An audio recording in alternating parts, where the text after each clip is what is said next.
First item is Pledge of Allegiance and invocation. We can't do the Pledge of Allegiance, but if you want to, we could have a moment of silence just for those who are been affected by the virus and people we've lost and not been able to attend funerals and grieve properly. So if we could just have a moment of silence for that.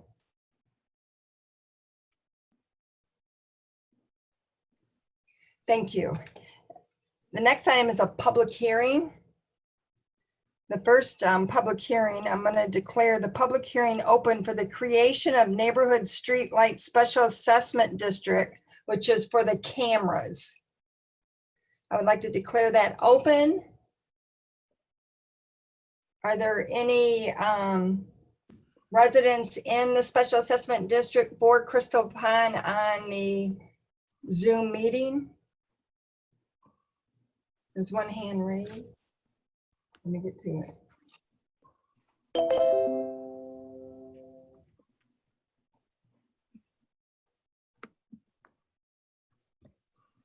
Chuck. I see the name Chuck. Chuck, would you like to give your name and address for the record and input regarding the public hearing?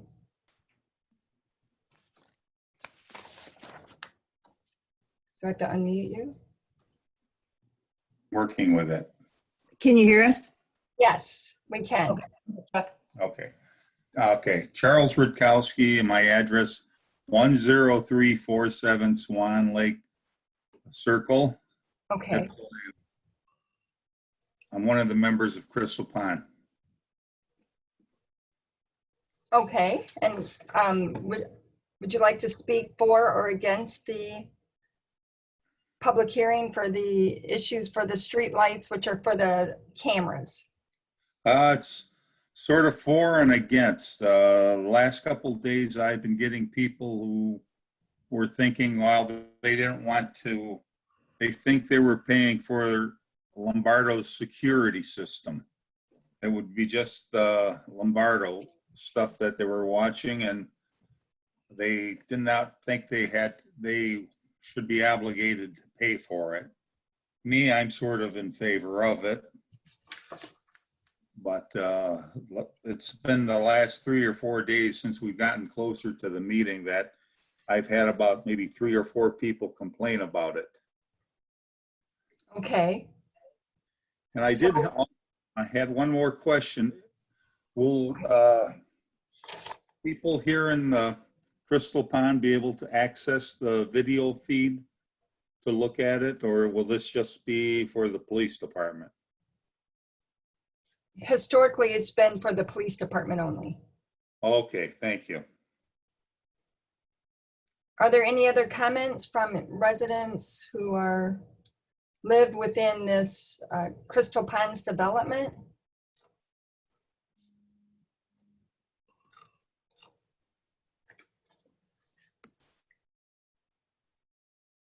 I'm going to ask one more time just for public input.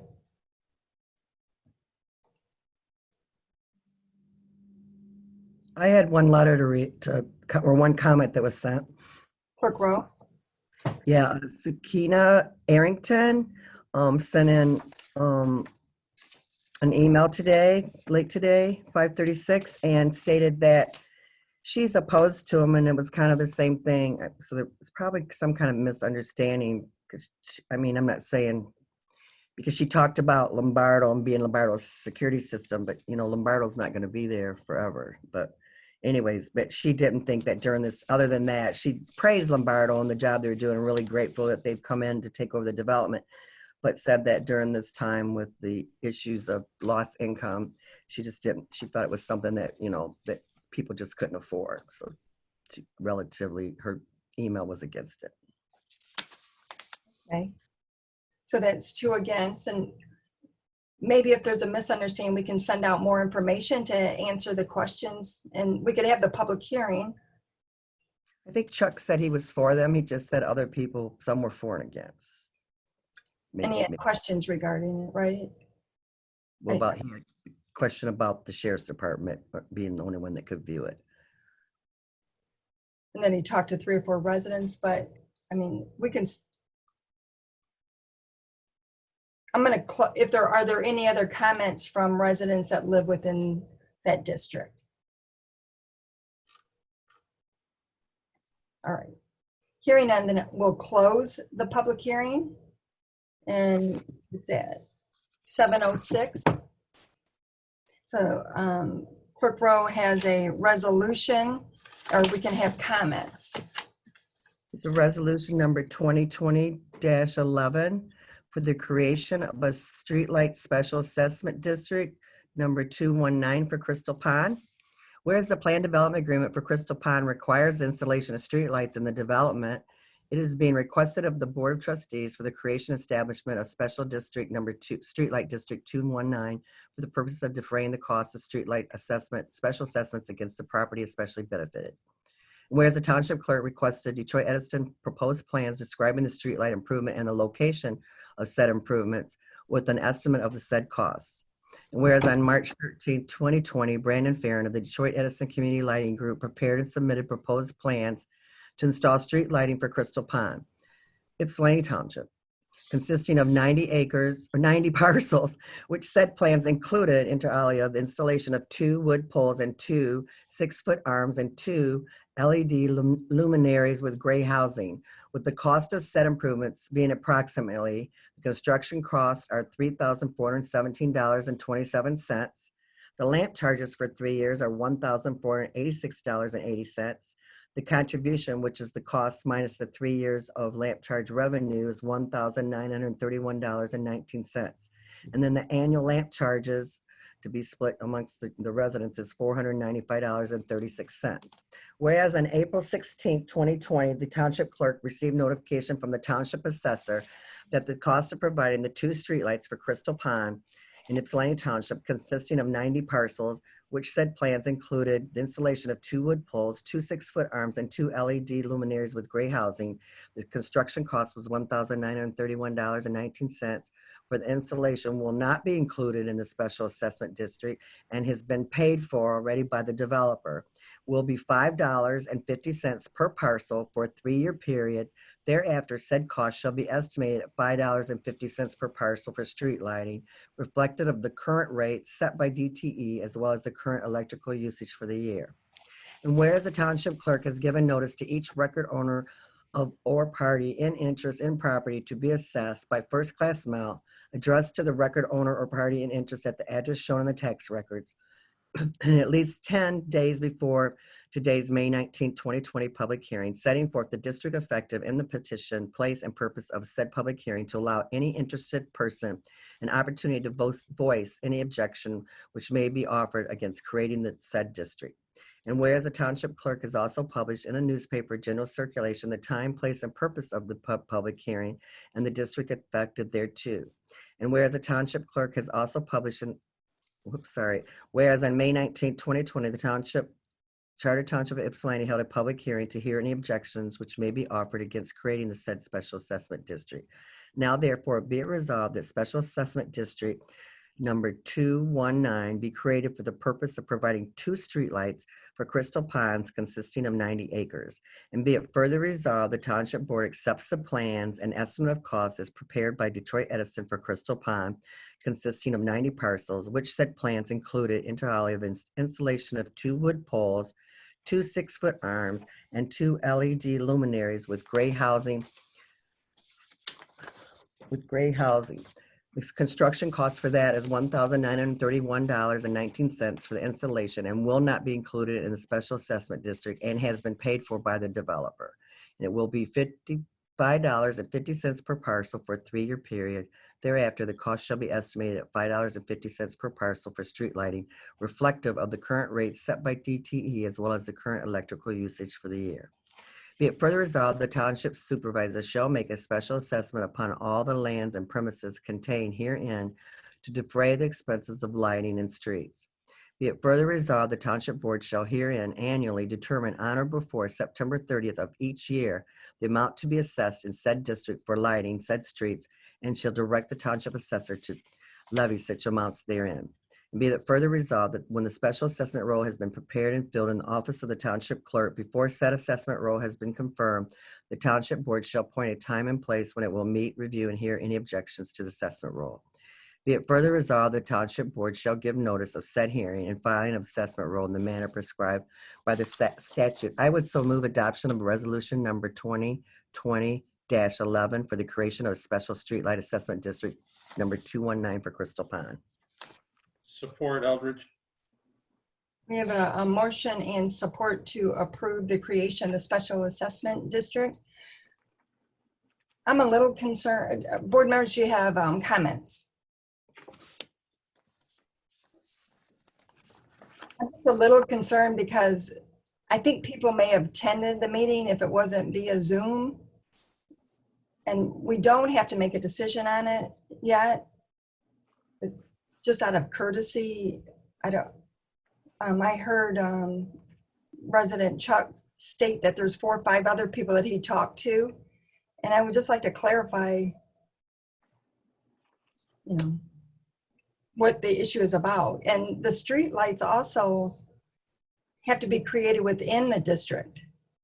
So, the street lighting of the roads as well. And that will have to come later. So I think it would be better to do it all at once. It's just my position. So are there any other comments from board members? Do you have to raise a hand?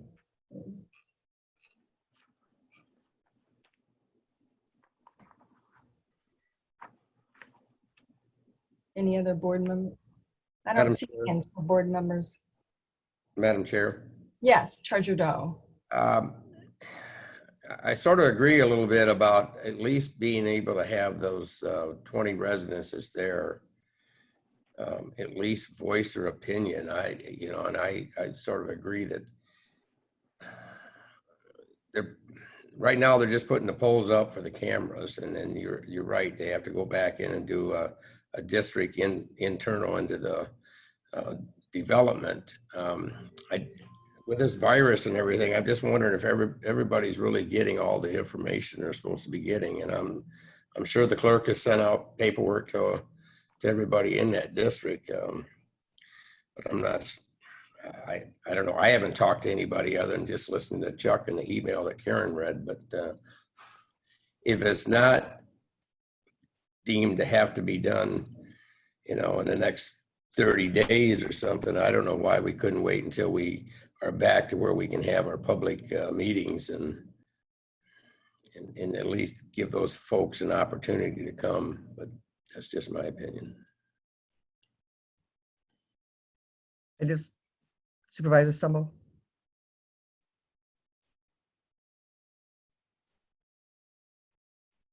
I'm sorry, Clerk Rowe. Thank you. No problem. I just want to make sure that everybody knows that, there was a phone. Most of our hearings, unless like the one where it kind of got snookered, through by the board, that one board, and I can't remember what it was, but anyways, most of them, are somewhat sparsely attended. We usually get more phone calls or more emails, from people, but we got to remember there's only 20 parcels in there. And just to remind everybody, there was 2 letters that went out, one for these cameras and one for the specials for the street lights. And both of those letters you could either come to the meeting with the Zoom information, or you could email, or you could call in your comments too. The reason that this is moving forward now is it's a requirement as part of the plan development agreement. That's what started it all.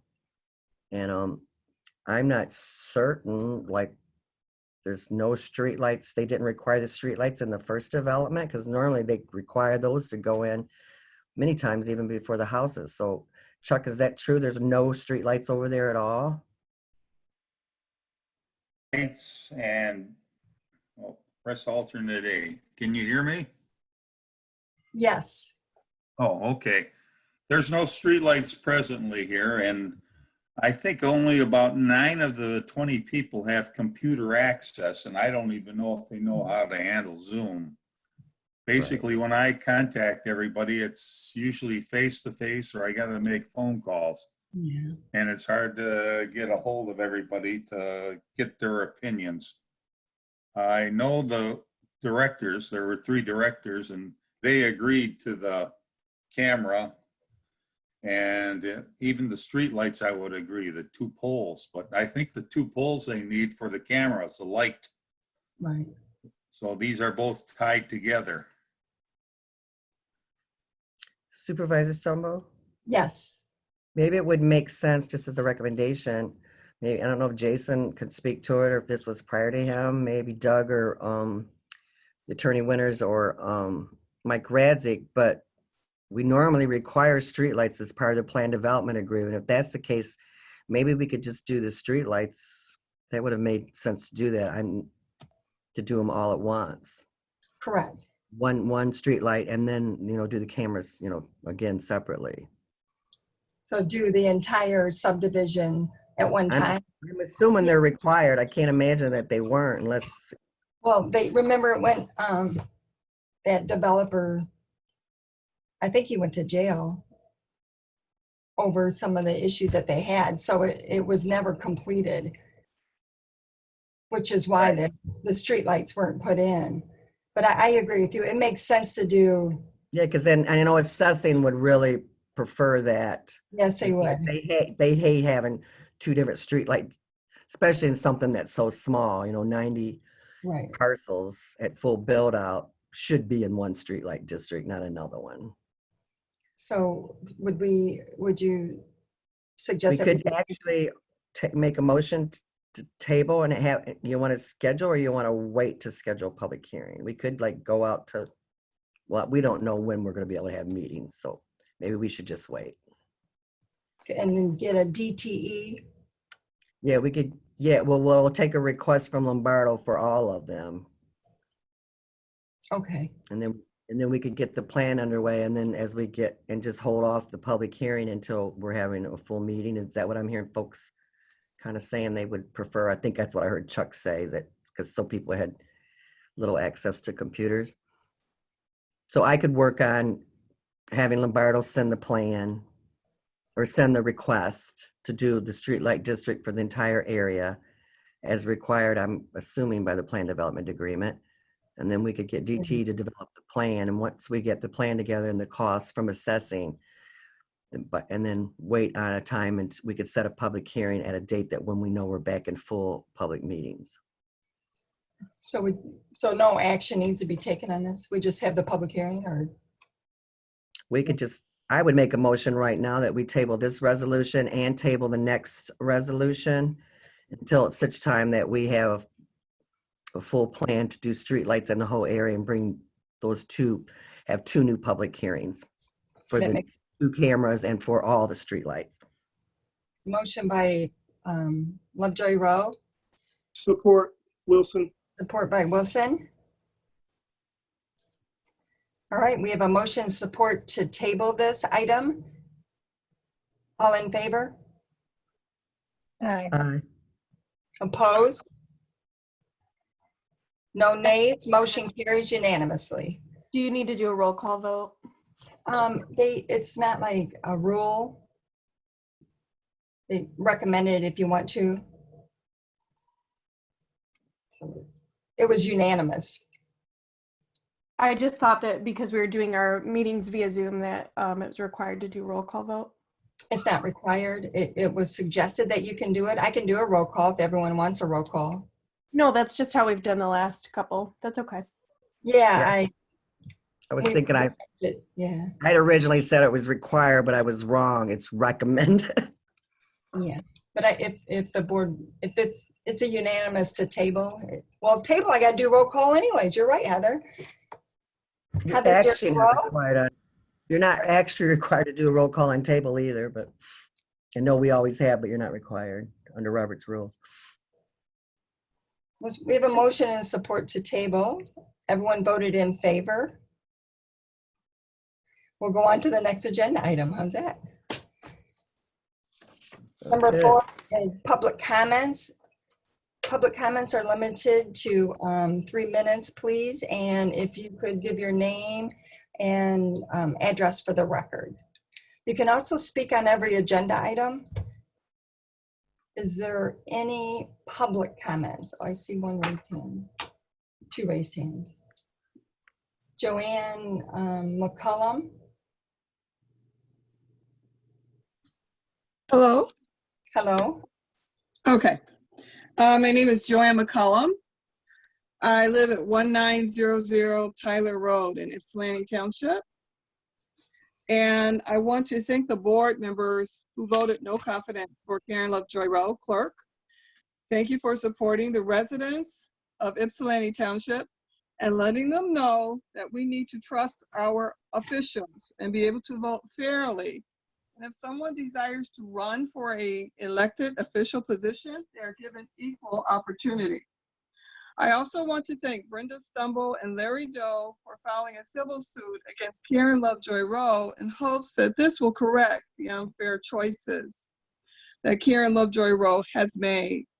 I want to thank Monica Ross Williams for trying to make things right for the people of Ypsilanti Township and for taking this process serious and wanting to do the right thing. I want to thank Trustee Stan Aldridge and Trustee Jimmy Wilson for wanting to make this right for the people. Thank you so very much.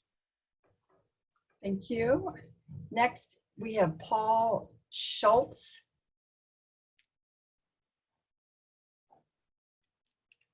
Hello, my name is Paul Schultz. My address is 1590 Eisenhower Place. I'm attorney for John Sauter, and I just wanted to see how this online system worked in case you want me to appear at a meeting in the future. Thank you for your time. Thank you.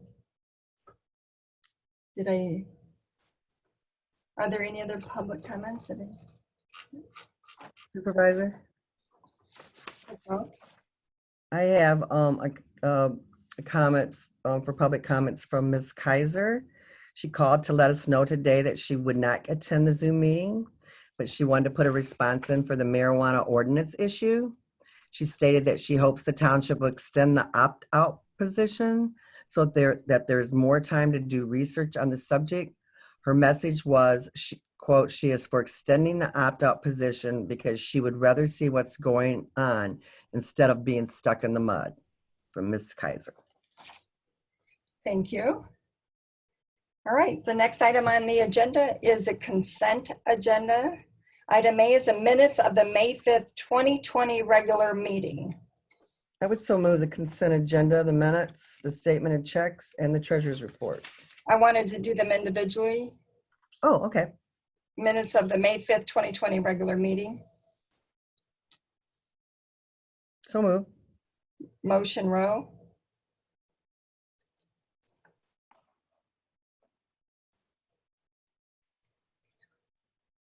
Support.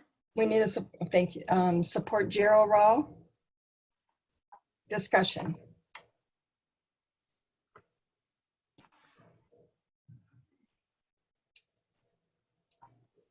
I know, Madam Chair? wait, Go ahead, Monica. Yeah, I'll just be brief. I had asked for my motion, the 7-page motion to be included. It's not there. It is long paragraphs that are without, well, not even a paragraph, it's just a run-on sentence. So also there are inaccuracies inside of what was written, including a statement that was attributed to Mila Harris about Joanne McCullum when Joanne McCullum did not make that statement, or I'm kind of confused on that. And then also it is missing the link to the actual discussion. I don't know why that couldn't be included. It is also missing some derogatory statements that was made about me. It would be nice to have that included. Not really nice for me, but because of the record, it needs to be included. So I know other board members may have thoughts, but the minutes are not accurate. Ms. Trustee Eldridge, were you next? I was just simply going to say, I thought I had heard during the meeting somebody make a request that the meetings be recorded verbatim. And as I read through them and shared with others, I didn't see that, and maybe I heard wrong, but if they were requested to be verbatim, I would just simply ask to do that. And if they were not, then I'll leave it alone. All right. Madam Chair? Wait, Okay. I think people have to raise their hand. Trustee, I'm sorry, Ross Williams. It's just to go back on Trustee Eldredge's point. I also asked for the minutes to be verbatim. Okay. There's a Mila Harris. His hand is raised.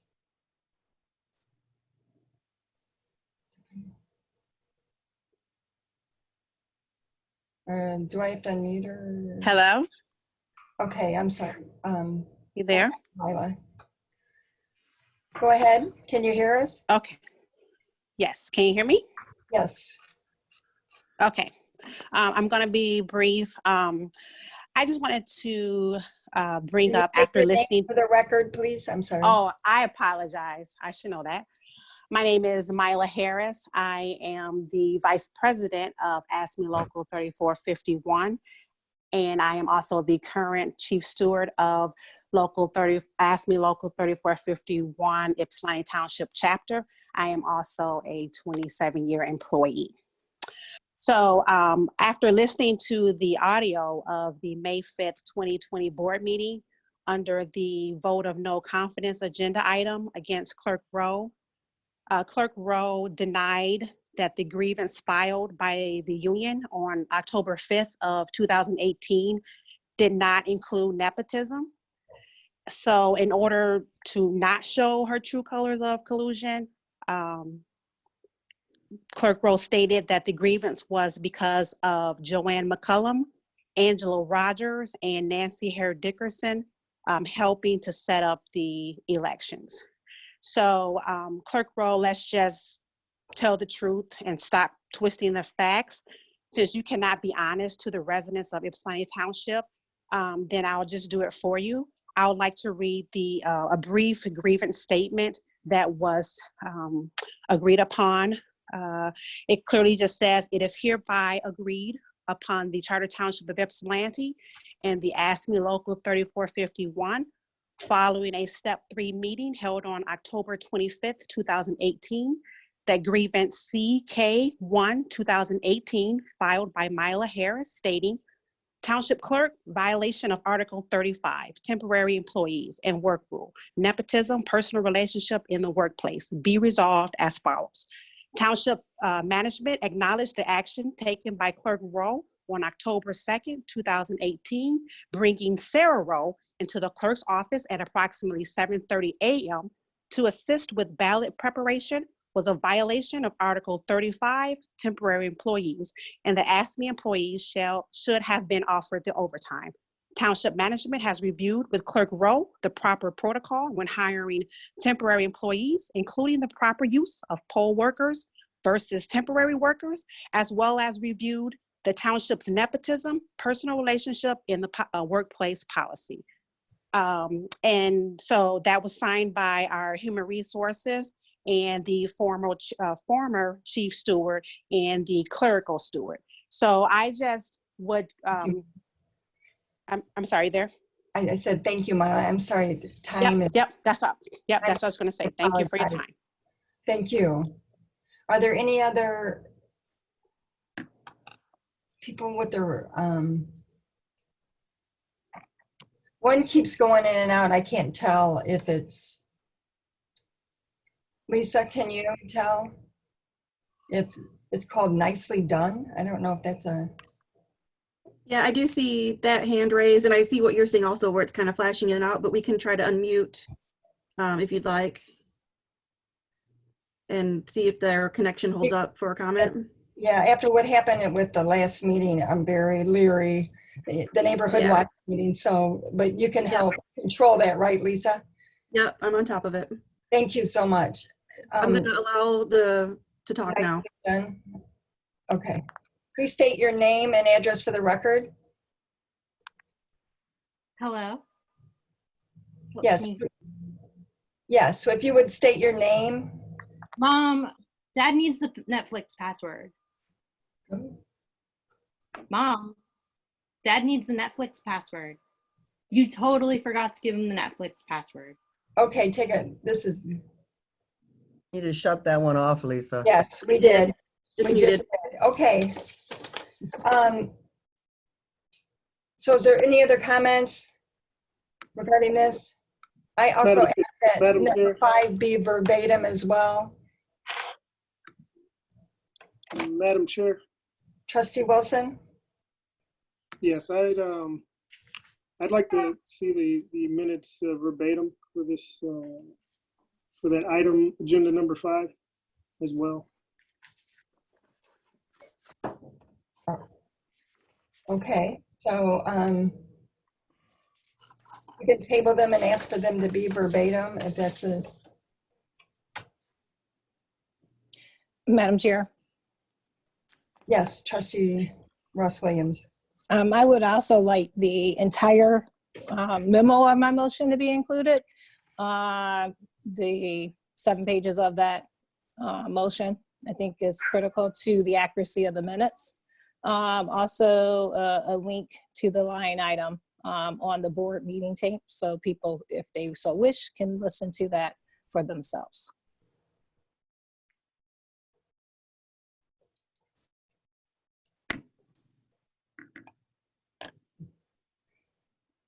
So there's Was that a motion or? Yes, I will make a motion for the information to be included verbatim for the memorandum, the 7-page motion that was read, to be included in its entirety, and a link to the line item 5 for the board meeting tapes. Support. So there's a motion and support to table, is that what I heard? Madam Chair, Yes, Trustee Eldridge? could I just offer a friendly amendment to also include the public comments in that request? Yes. Yes, I would accept that friendly amendment. Yes. All right. So we have a motion and support. Was it to table? I couldn't hear at all. Was it to table? Or I was it can go, approve the minutes with all the revisions? Was it to table? correct. I can correct that, Madam Chair. If it needs to be a table to be included, the items, if I need to repeat that, please let me know. I'll wait for you. Because the motion was just a motion to include the items. It did not say to table it. But I can definitely go back and repair that motion as long as the second agrees to allow for the repairing of that motion. Yes, I'm okay with that. That's fine to rescind the motion. Thank you. Madam Chair, the motion would be to table the meeting minutes and with the following items asked to be included, the entire 7-page memo that I wrote for the motion, the public comments, which was said for that motion, the minutes to be verbatim and entirely, and also a link to line item 5 inside of the minutes that discuss the item of the no confidence vote. Support. There's a motion and support to table with all the inclusions. Madam Supervisor? Yes, Clerk Rowe. Normally I don't have comment, but I need to make sure you understand what's being asked. Yeah, my comment is that minutes are a very legal document. They actually are exactly what happened at the meeting. The verbatim request, I understand. The handout request was not what was read in the meeting. So, and it wasn't, if it was to be in the packet, it should have been submitted ahead of time, and it wasn't. And my understanding is it's requested to be in there because it was what was read. The verbatim minutes are exactly what was read. They're word for word.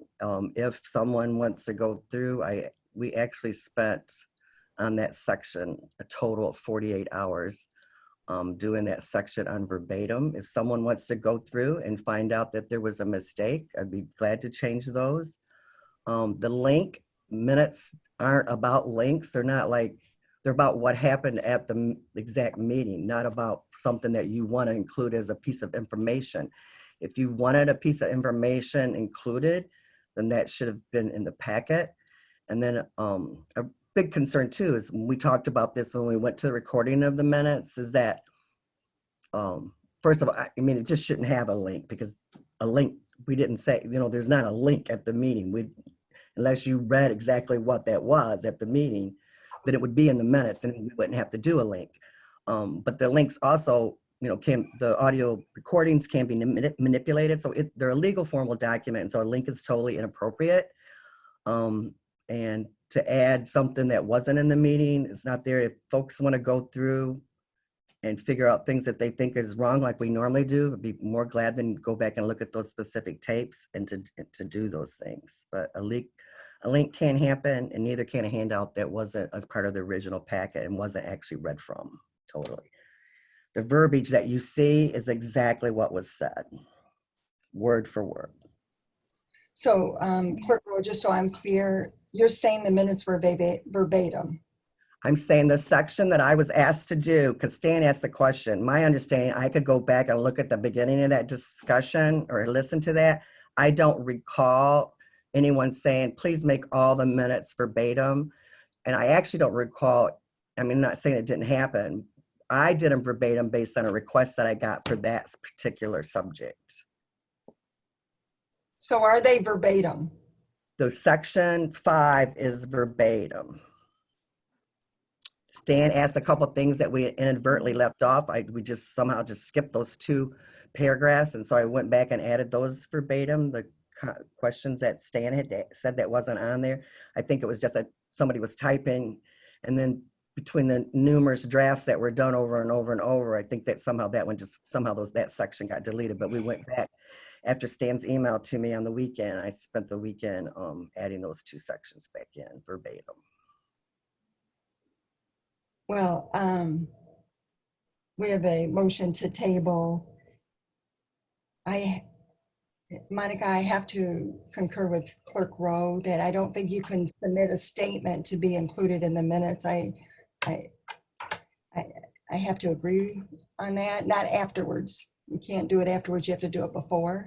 And I'm not sure if you, I'm not saying you didn't, I'm just saying I'm not sure if you did or not. So you can't just add a statement to minutes that weren't provided at the meeting or in advance or ask that they be part of the record.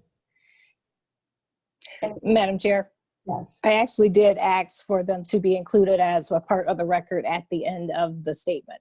So that is actually in the board meeting tape itself.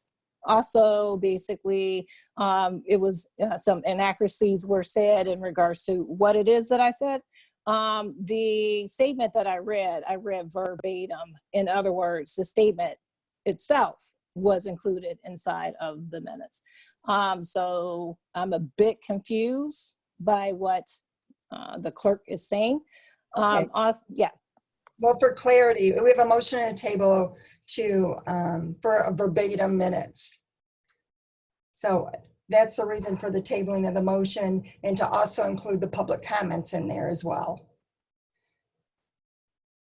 So we have a motion and support. I'm going to ask for a roll call vote on this. And Clerk Rowe? No.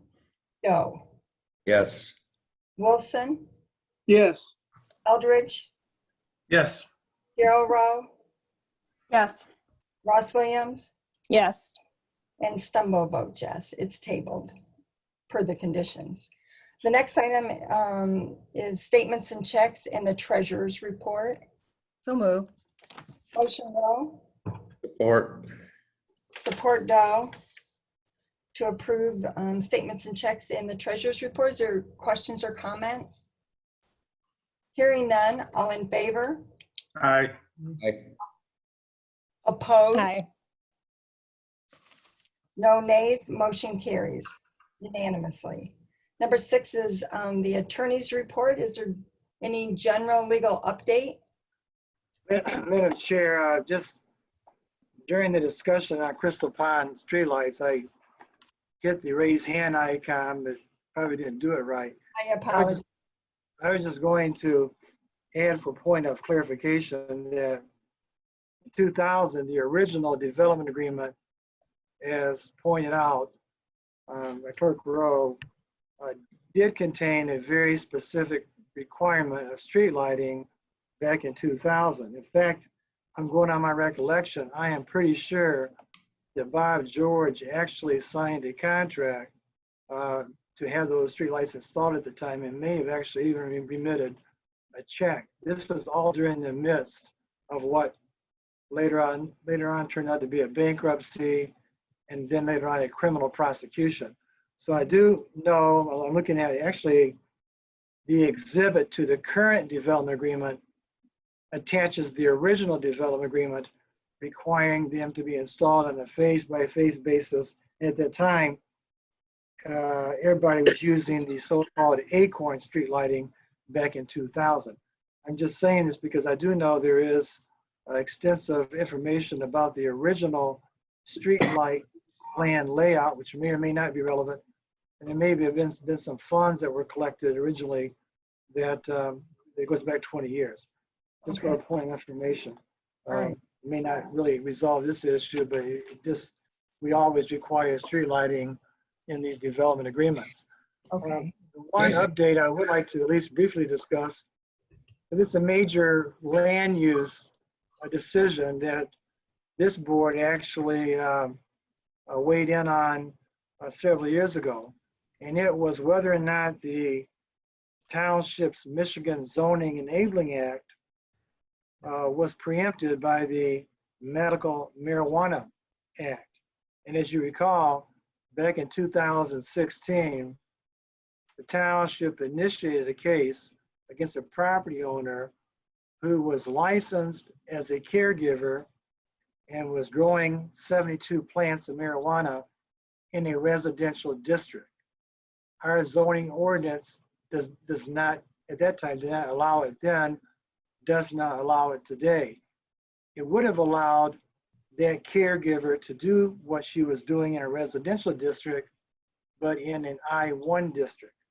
So we had a hearing before Judge Conkey, and she initially she did rule in favor of the property owner, saying that the township could not enforce its Zoning Enabling Act in determining the location as to where this activity could occur.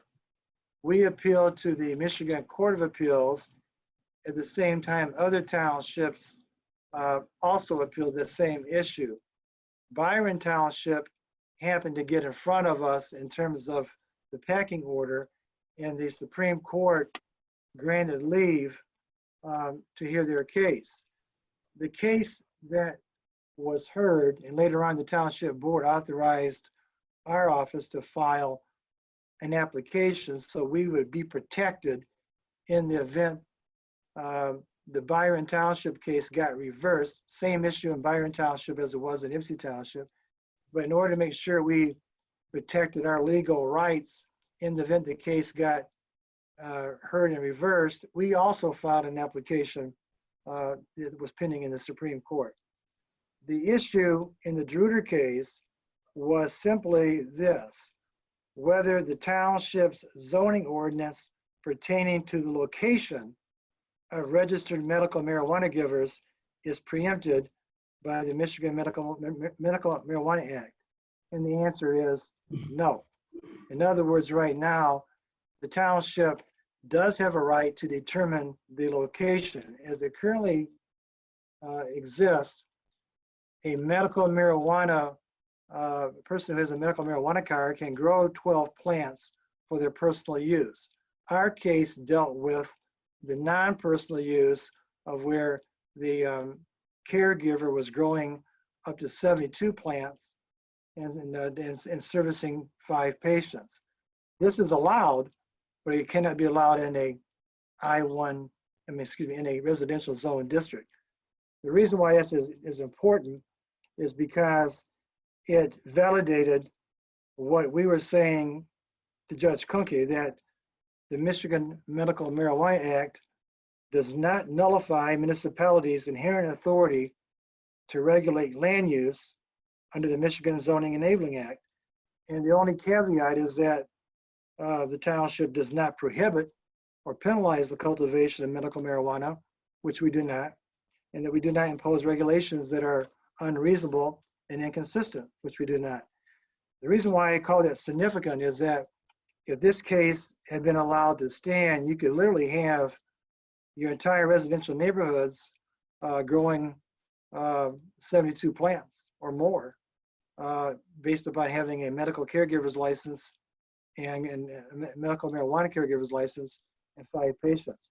Again, this is not to restrict anyone's right to grow or harvest 12 plants for medical marijuana use, but it does prohibit using residential properties to grow 72 plants for the caregiver having 12 and 5 patients. So I think the board has been provided with the full decision of the DeRuyter case. I also attached the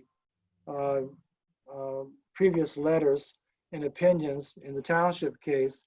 And at this point, we expect our case to be remanded back to Judge Kunke for further consideration in light of and I will point out, it was a unanimous Supreme Court decision. So again, I know Dick Carlisle's here tonight and Angie's here on some other issues, but from a land use standpoint, I think the township is always pleased to know that our rights are not being eroded to regulate land use, not to use it in a prohibitory, confiscatory manner, but we're not giving up our right to regulate land use under the Michigan Zoning Enabling Act.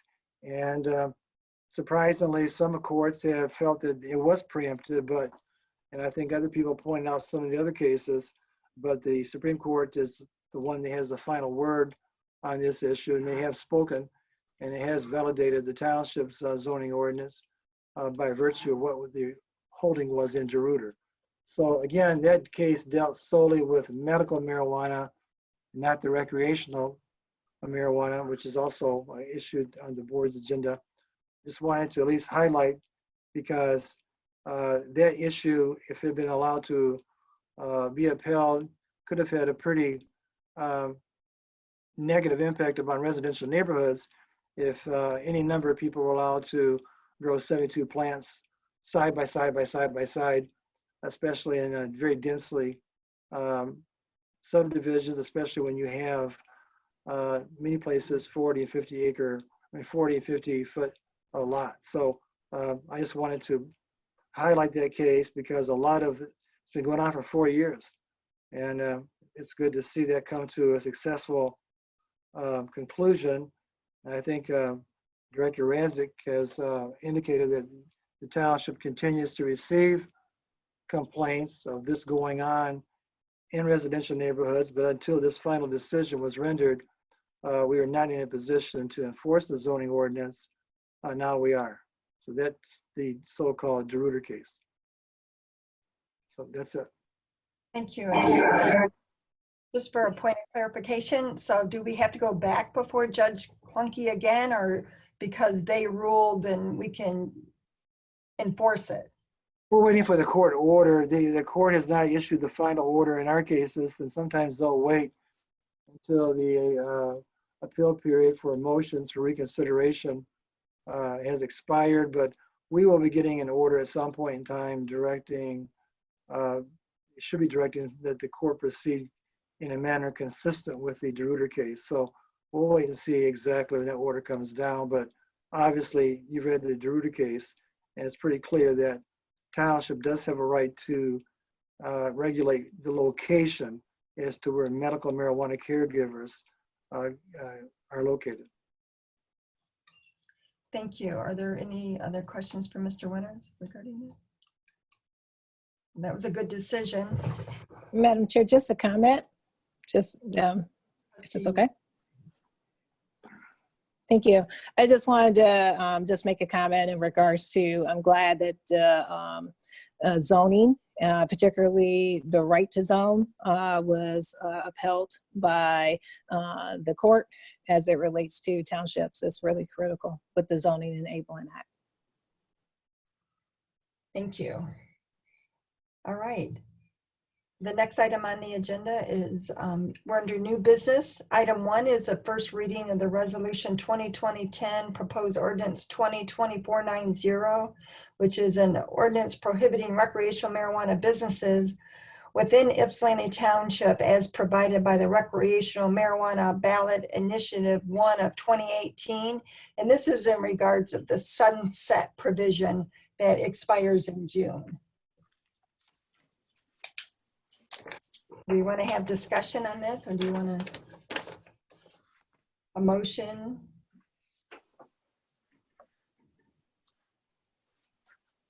All right, let's start out with the discussion.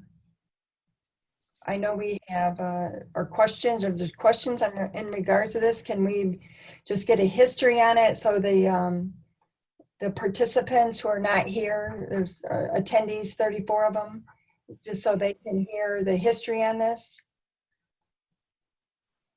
That'd be Mr. Carlisle or Mr. Winter.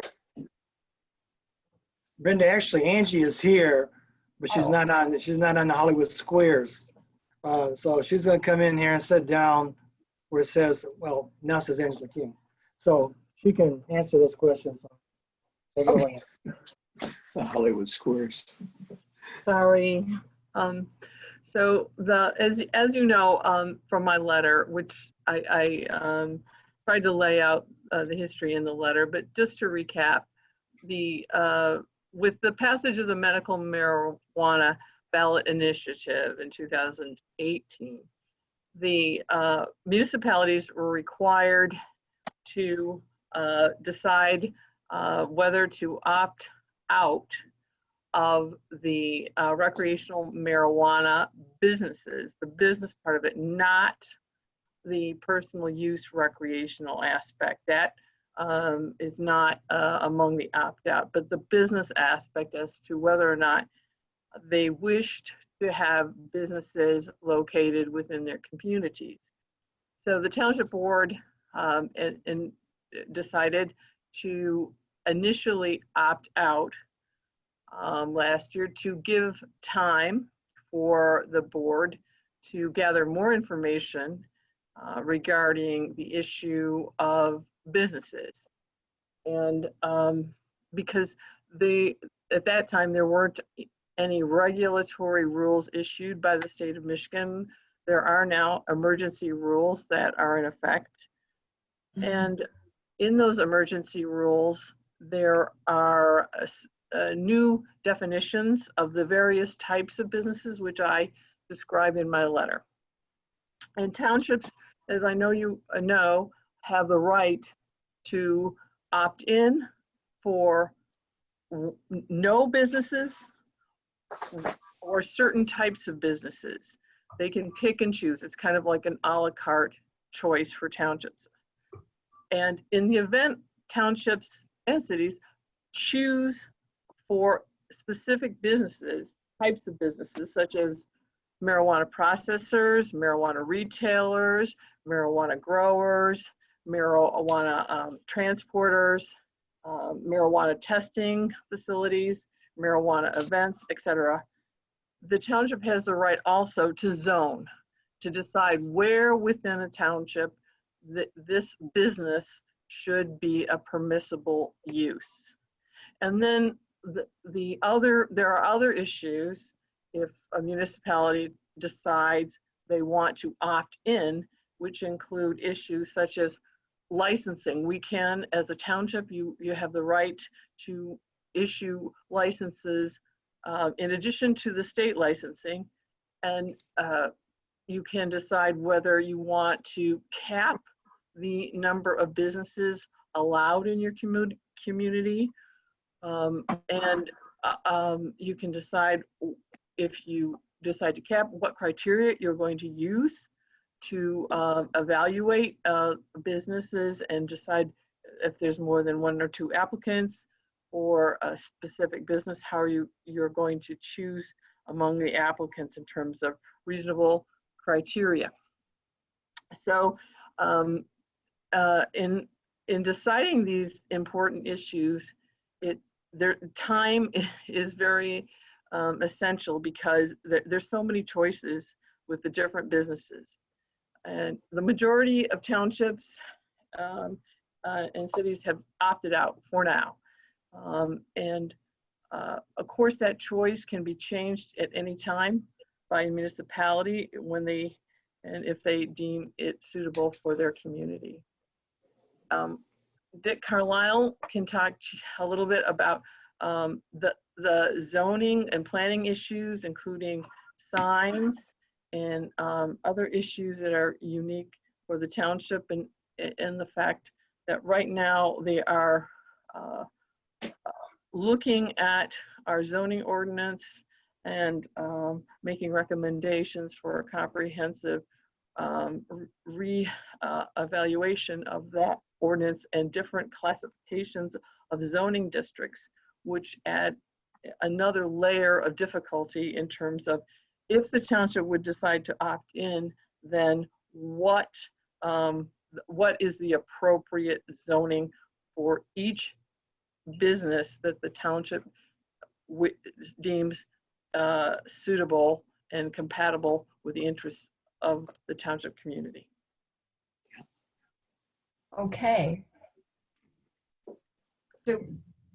So board members, we can ask questions. Do you have any questions? Basically, it's an extension of the current sunset clause that we had. Correct? Correct. Right now, it's scheduled to sunset June 30th. The recommendation is to extend the time of the sunset provision. It was for a 1-year period, which I would view as adequate to gather more information to enable the board to make an informed decision on A, whether or not to opt in or continue to opt out, and B, if you want to decide to opt in, what businesses you think are in the best interest of Ypsilanti Town. Board members? Madam Clerk or Madam Supervisor? Yeah. Correct. Right. I know one of the things, like, we still have no information. I guess that's the thing that, like, how are we going to get that, both the planning commission and the township board to make those decisions? And I know one time in some of the discussions, work sessions, there's been two readings of resolutions, 2 ordinances in the past, almost a year ago. And I know we talked about, one of the suggestions was putting together a team, maybe a couple of residents, pro and con, at least at this point, and planning commission members, staff and stuff to actually take a look and visit. And I know that part of the stuff that Angela or Attorney King wrote was that, that we're in the master plan process. So to me, it's like, we almost need to put this, either we're going to do a master plan, or not master plan, but do the zoning ordinances and all those changes in the maps. And then if we decide to opt in, we're going to come back and revise it. It seems to me that it might make more sense and save more dollars if we actually figured out what it is that the planning commission and the board really would want to do, if anything, of the 7 or 8 businesses that are allowed legally.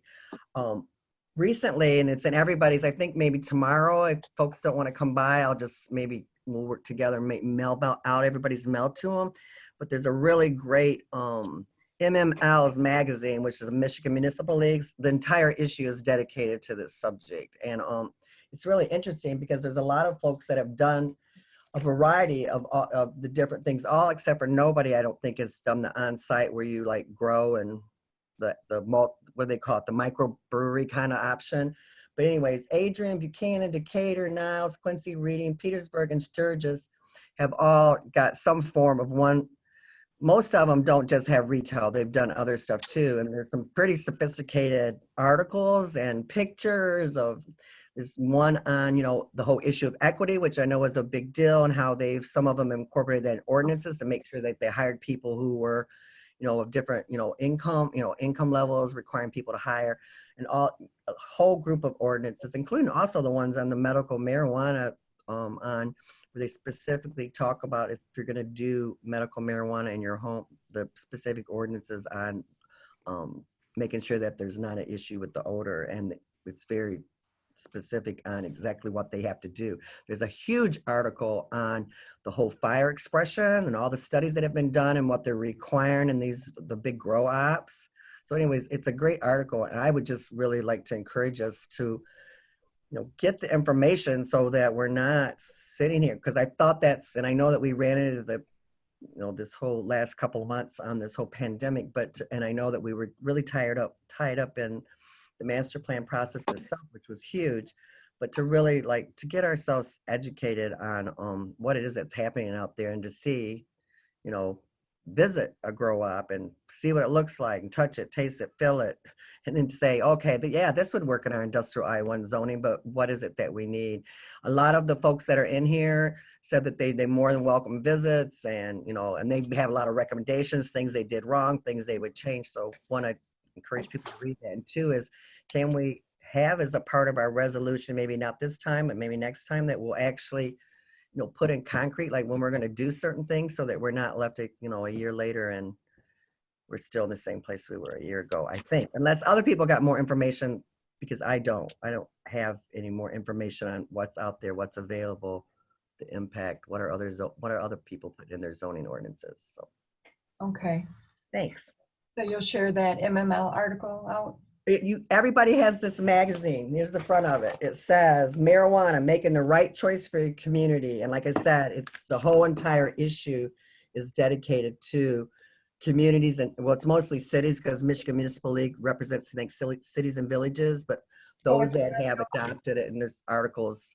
So those that opted out, there's a lot of stuff on the initiative, there was a lot of referendums and stuff on that. But I think the most interesting for me was the places where cities that have done a variety of different things, and have the businesses that came in and who they were and how they operated, and their actual, how they handled the zoning for those. And I think that a lot of them are very progressive. I think, the kind of stuff that we do with a lot of our developers and businesses, and what they require, like you're required to have a healthcare package. If you come in, you're required to pay a certain wage, those kinds of things, because especially in the grow ops, because those are really high intense labor jobs. And it appears that they're probably kind of like the manufacturing sector, higher end benefit, and those kind of things. And what they did to make sure when they approved those licenses, that they have the right legally under that to require all those things and enter in contracts with them. That's at least what I'm seeing based on some. So those are in our mailbox, is that correct? Yeah. And I said, if folks don't want to come in and you want to let me know, just email me and say, hey, Karen, mail me the stuff, and we'll put it in a package and mail it out to you. Okay, next was, thank you, Karen. Richard Carlisle, our planner. Yeah, I thank you, Madam Supervisor. We have been doing research, and we've been doing it on an ongoing basis, not only for Ypsilanti Township, but for all the communities that we represent. And I think the letter that was prepared by the township attorneys, co-signed by me, accurately represents what some of the issues are that we have uncovered as we have continued to, research the issue. Part of the challenge that we have found is that, unlike a lot of other known land uses, and Attorney Winters, spoke about the issue of zoning. Unlike a lot of known land uses, there's not a huge body of knowledge yet that has been developed about all the various marijuana facilities. And we also have been in an environment of changing rules. we started out with emergency rules that were changed, or rules and then rules that were changed and were expanded by the state. So therefore that moved the bar a little bit in terms of understanding the effect of all of the types of facilities that could be permitted. So I did want to assure the board that from the standpoint, we have not, been ignoring the issue. We have been researching it, and we've been trying to gather not just industry-wide data, but data from other communities regarding the effect of these other communities. What I think complicates this has been, and Clerk Rowe mentioned the fact about the master plan. We went through an extensive master plan process. I think very successful, a lot of input from the community, and a very thorough process, and one in which was finally adopted by the board. And you do know that your zoning follows your master plan, and we're in that process now. And as indicated in the letter, we do believe that there are going to be changes in your zoning ordinance and your zoning categories. I mean, that's been the discussion. That's been the discussion we've had with the Planning Commission. That's been the discussion that we've had internally with staff, and that there needed to be some consolidation, some changing of districts, and a whole variety of changes that might need to be made. And so consequently, we felt that it would be very difficult at this point in time for the Planning Commission to study this issue, this one issue, when there is a much larger issue that has to be taken in context, and that is the entire zoning plan for the township. So that in and of itself makes this very, very difficult, and also would really suggest to the board that any further action the board would need to continue to opt out until the Planning Commission has had the time to complete the zoning ordinance, to identify the zoning categories, those which this use may be appropriate or may not be.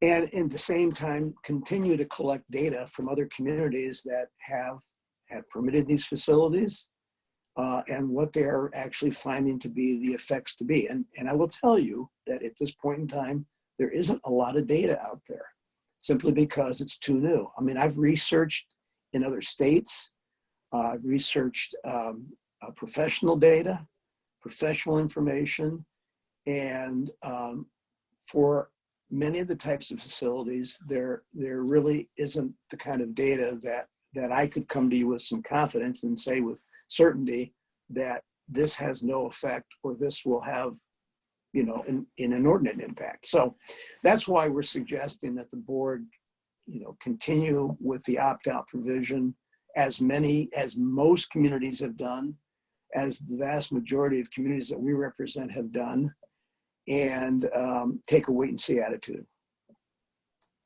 Okay, thank you. Jimmy Wilson Jr., Trustee Wilson.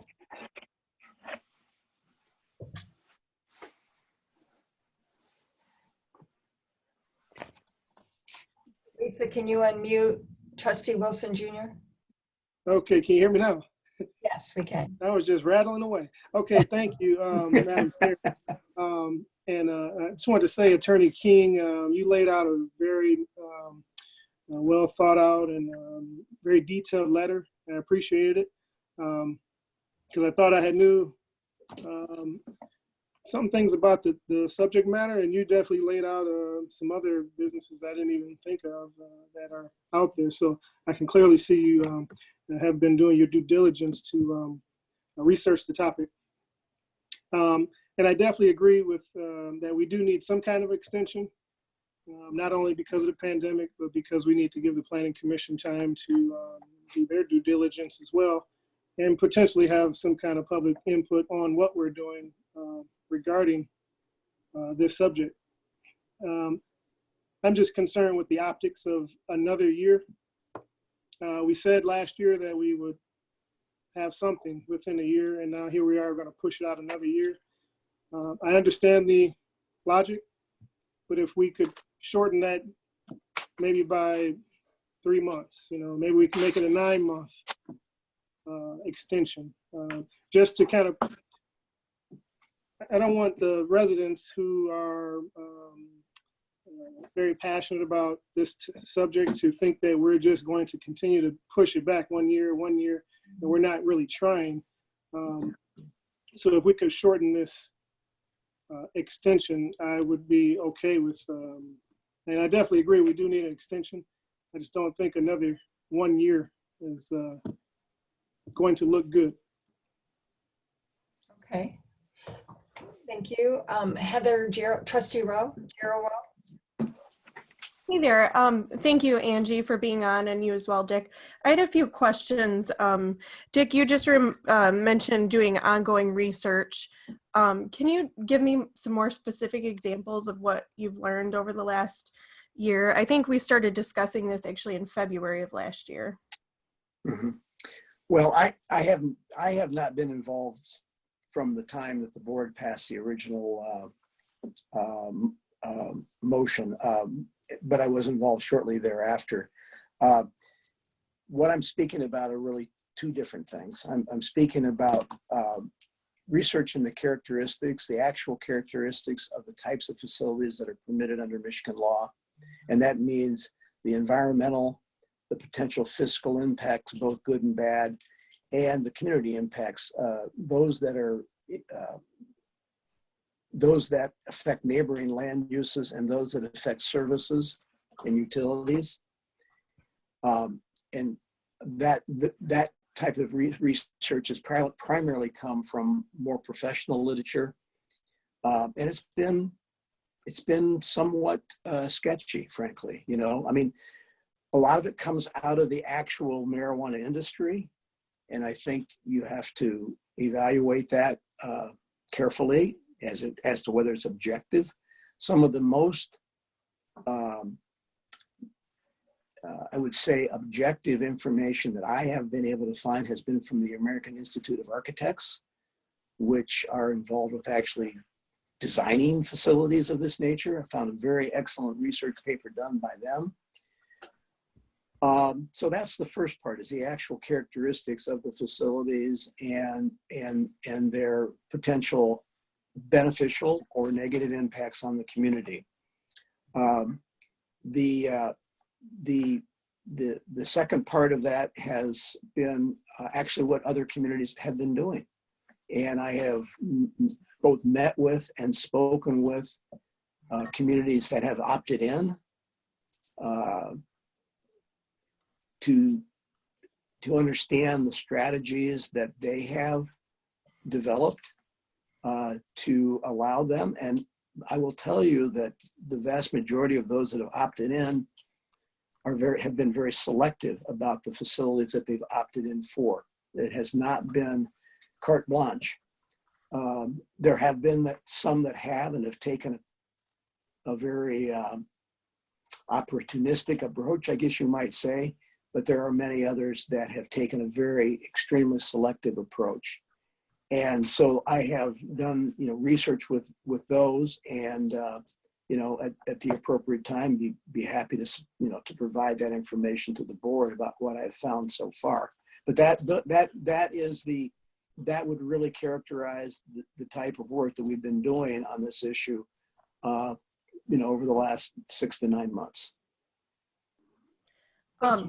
Just a follow-up, Madam Supervisor.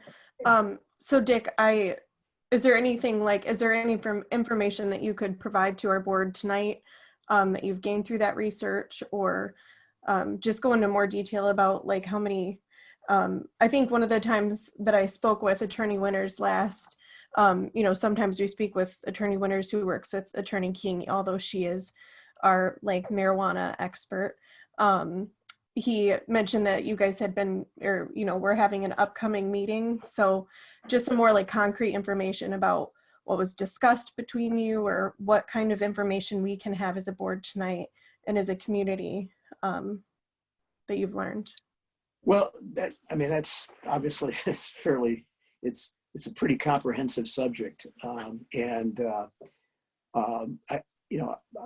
think that what I said previously characterized as the type of discussions that we've had. First of all, I started out trying to understand what the rules would now permit, and then began to do research from a standpoint of what a planner would look at from a zoning and land use planning standpoint.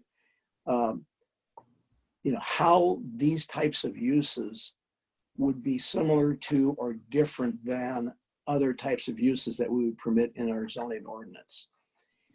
And as I think some of you may know, I mean, there are some unique environmental characteristics of many of the types of uses, such as there are some unique energy consumption uses. There are some unique chemical hazard uses, such as associated with the processing operations. And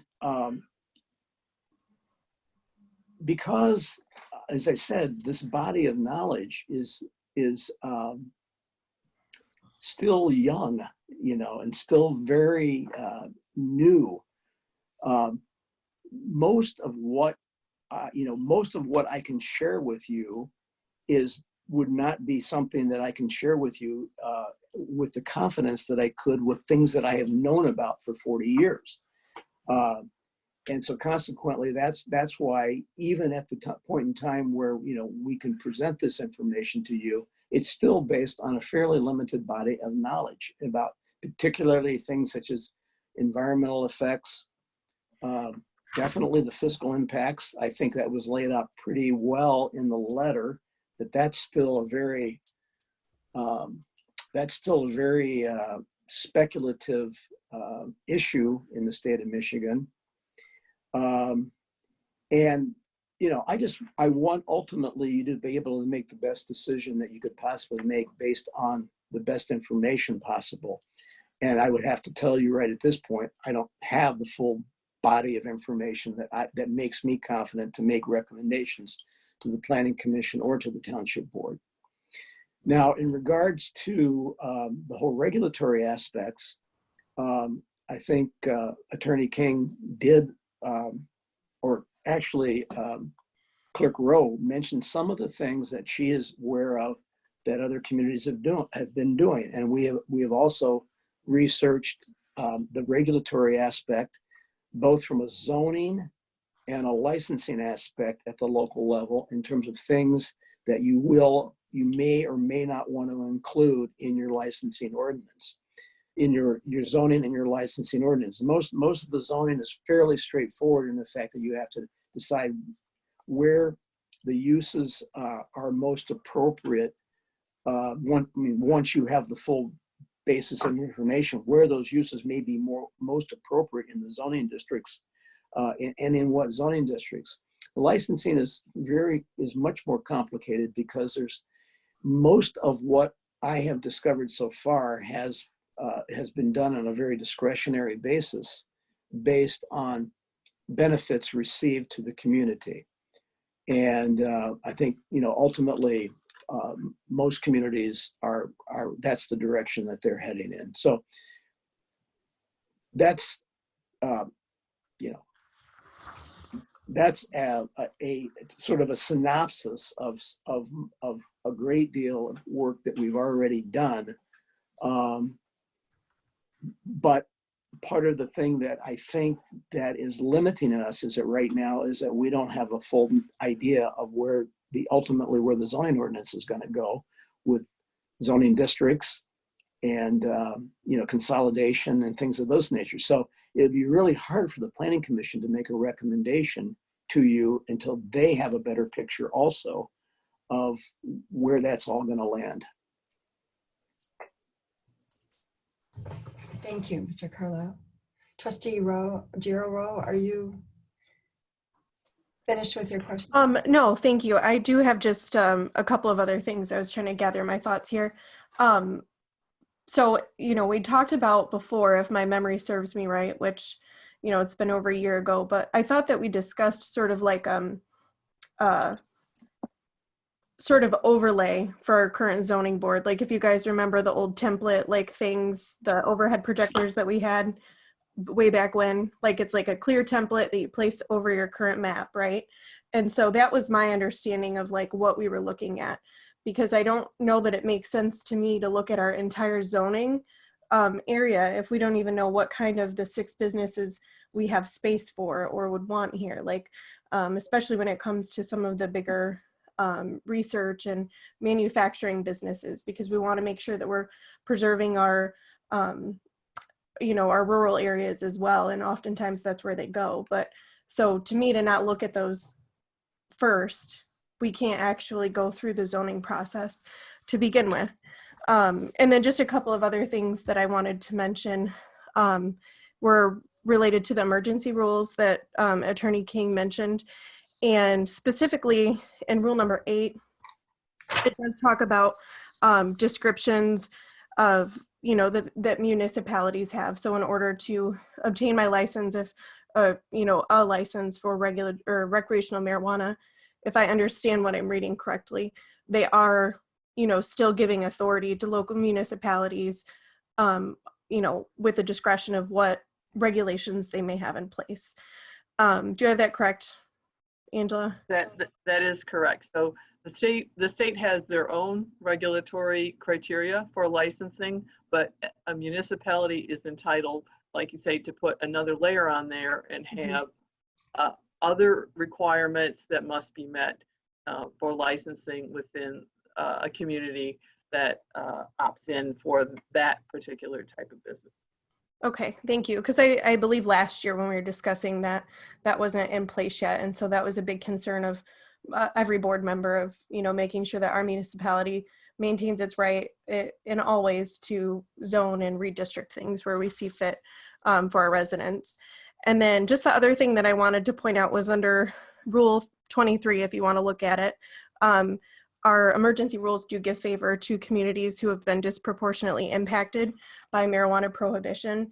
And there's like loads of language within there that the state's created to sort of like help lift up different communities who have been negatively impacted by, you know, all of the illegalities around marijuana use. So just for me, this is my, we just started discussing this last February, and I know that a lot has gone on. Like, we did a great job with our master plan. I'm very proud of that. But I still think that, you know, being over a year later to not have any information, and Dick, I appreciate what you said, but we don't have 40 years to get all the information about marijuana, you know? And we do talk a lot about— I don't have 40 more years either. Yeah. I don't know that I want 40 more years to talk about it either, but anyways, we don't have 40 more years. So I hear you that the information's not there. And as someone who is a nurse, I like to know the information before I make decisions about why I'm making them and all the impacts that something might have. But I don't think that we're ever going to be afforded that opportunity with this particular situation unless we look to other states. But I hear that, you know, you said that you've researched those areas as well. So anyways, for me to hold this off for another year is just not something that I see as reasonable. And I know, again, our residents spoke very passionately on both sides of this issue. We as board members also discussed having a committee to look at this issue. So the only way that I'd be comfortable moving forward with this tonight is to have some like time frames in place of when our committee is going to meet and who's going to be on it. And you know, a way to bring our community into this too, to make sure that we're allowing our residents a right to have their voices heard. You know, we can't forget that while the ballot language may have been confusing and not quite crystal clear, our residents overwhelmingly voted for it. So thank you.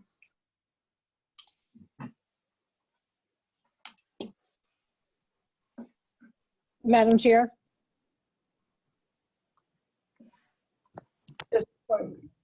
Jimmy Wilson's suggestion of 9 months versus 1 year, that is okay with me, is what I wanted to say. Yes, Trustee Russ Williams.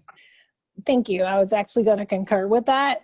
And I do appreciate Mr. Carlisle's and Angela's research into this issue. My question also goes on, I know you talked about a lot of the environmental impacts and the impacts on services, particularly services as it relates to possibly wastewater treatment, etc. Those are increased costs for municipalities. So one of the things that I would like to see research is we know that the tax revenue that is received for dispensaries is 1.5%. Unless you have many dispensaries, that's probably not going to be a lot. So what I would like to have researched is the possible tax revenue that comes in basically based on equipment and inventory. With the SBT that was eliminated by Rick Snyder, there is no small business tax per se, but you do have an opportunity to receive, as a municipality, tax revenue based on inventory, based on basically equipment. I would like to see what that looks like, particularly because the end result is that regardless of which type of business we finally get to, there's going to be increased services as a result. And so my question is, I would not, as a trustee, would not like us to have to pay more for marijuana businesses than we're getting back in revenue. I think that's critical. So that is some research that I would like to see. I would like to see the numbers. Okay. Okay. Good point. All right. Any other comments? Madam Supervisor? Yes. I mean, I don't know if there's a way to like come up with a priority. I know you can't study everything at once and all communities aren't doing everything, but I am particularly would be interested. And I know that this is where the most environmental concern comes in, is with the impact of like the large warehouses. And the reason for that is because people are, what I'm reading, and I'm not saying that my research is, perfect, but those are where some of the better, higher paid jobs are, and they're very labor intense, and heavens knows that we could use employment in this area. I also know that there are areas that use lots of water, and I know our YCUA could use we've lost so many users, and that makes the rates go up for the rest of us. And so it'd be interesting, do we have the land? I don't know, does it take 5 acres, 10 acres? Like, what are people in that industry? Because I'm sure there's a break-even point. And I also know that those are the jobs, not the jobs, those buildings being built or converting warehouses. We have lots of those empty. We just lost ITC, we lost Bozel.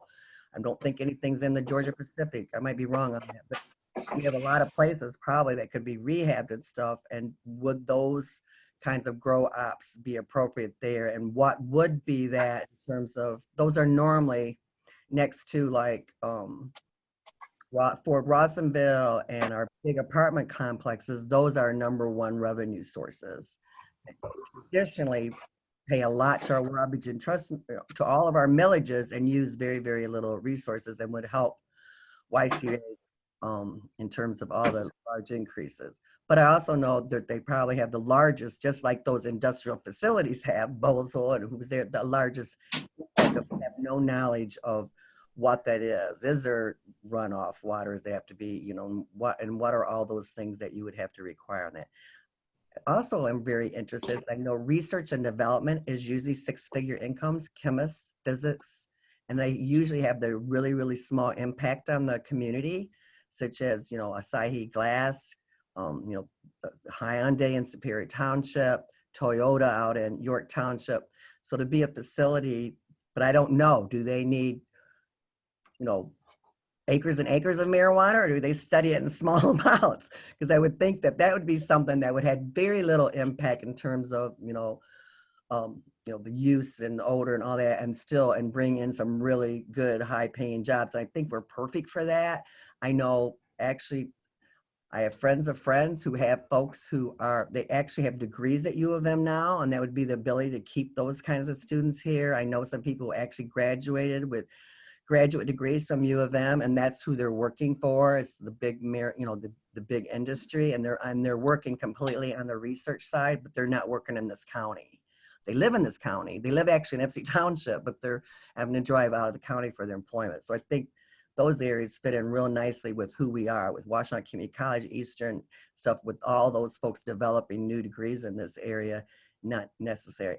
I personally am not really interested in the dispensary and retail. I think there's a lot of those in the area. There's not big we don't make a lot. The township doesn't help. The taxes that would come from that does not help offset the property taxes and taxes for our residents. That would probably be, at least it probably would be a break even. I don't think that, we just don't make a lot of money off of retail businesses who are renting spaces to do that. And I think because those opportunities, it's kind of like the issue, like we made a decision a while ago, no gas stations coming all the way down Huron Street, because there's a million at I-94 in Huron.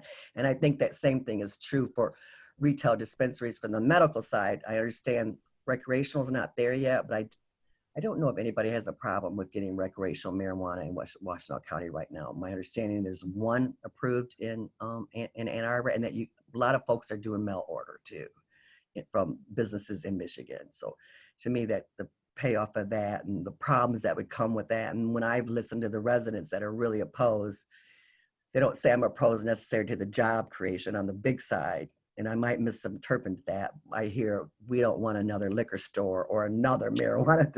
They see those as being the same and all the downside that comes with those. So even though I know cities, I've been places where I walk by and saying, dang, that's a marijuana shop. It looks like it's Saks Fifth Avenue, down in the Chicago $1 Million Miles thing, or in New York City. But anyways, I ran on enough. But it would be interesting if we could prioritize and figure out a way to at least start getting some of that information. So to me, it's like, I don't have a problem with the 9 months, but can we include maybe in the second reading that a commitment that, in the first quarter, first 3 months, we'll do this. And I don't know what those are, Dick. Maybe you can help us, and Angie, that we as a community or board or planning commission would say, we're at least going to do this in the first quarter, and we're going to try to do this in the second quarter, and still being flexible, knowing that, you can't do, but at least have the goal set out, as Trustee Wilson said, the commitment that we'll at least get ours. And maybe when we do all this, we'll say, heck no, we don't want any of these in Ypsi Township, or maybe we'll pick,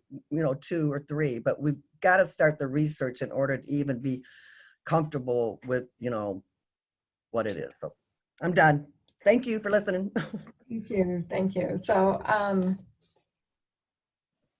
are the hands that are raised, were those the hands that were up previously? Are they new hands? No. Trustee Ross William? Thank you. I think I need to take my hand down now. Okay. Yeah, basically, I'm going to come back to a bit of my point. I care about the jobs too, but I also care about basically what is going to be the impact of on our services. And I want to see information from other communities as it relates to all of the 6 businesses. How that has impacted services, what part, how does that look like? It's key and important because this is a new industry. This is not an industry, even though, if I have it correct, Ypsilanti Township was one of the first to approve medical marijuana. This is a new industry that also includes recreational. And to go inside of an industry and not know what's that's going to look like on the impacts of your services, and I'll say it, law enforcement too, is going in something blind. I think there's enough data, at least with some of the communities that have went ahead and went forward. I would like to see that data, at least some data, some. And maybe even data in other states. I think that would be, at least residents at that point will have a fuller picture about what this is going to do financially for our community and what is going to be paid financially from our community. Okay, thank you. Trustee Gero, is your hand back up? Okay. Yes, it is. Thank you, Madam Supervisor. I just, I wanted to say briefly, while I respect everyone's opinion, I do disagree with Clerk Lovejoy-Rowe on the retail side of things. I have also seen, just some retail things, or like walk by them and travels, we enjoy going to different places, and they aren't like, if you zone them right and ask them to meet certain specifications that we do with every other business within our township, you can design them to meet your standards. You know, they don't have to be a little like tiny liquor store with thousands of bright lights outside, you know, and I think that our residents are concerned about that. And as well as the aesthetics of it and how it's going to make our community look. I recall a lot of people being extremely concerned about how it would affect our children. And I do want to just point out that in some of the emergency rules that I was reading over, there are a few safeguards in there with regards to like the edible types of marijuana that you consume and how they have to be safely packaged for children to not be exposed to. So that was one thing. And then just the taxable revenue piece of it. When we were discussing or someone was mentioning the large areas for research or manufacturing, you know, unfortunately we're having our strip mall over on Ellsworth is losing a big retail store that we're all sad to see.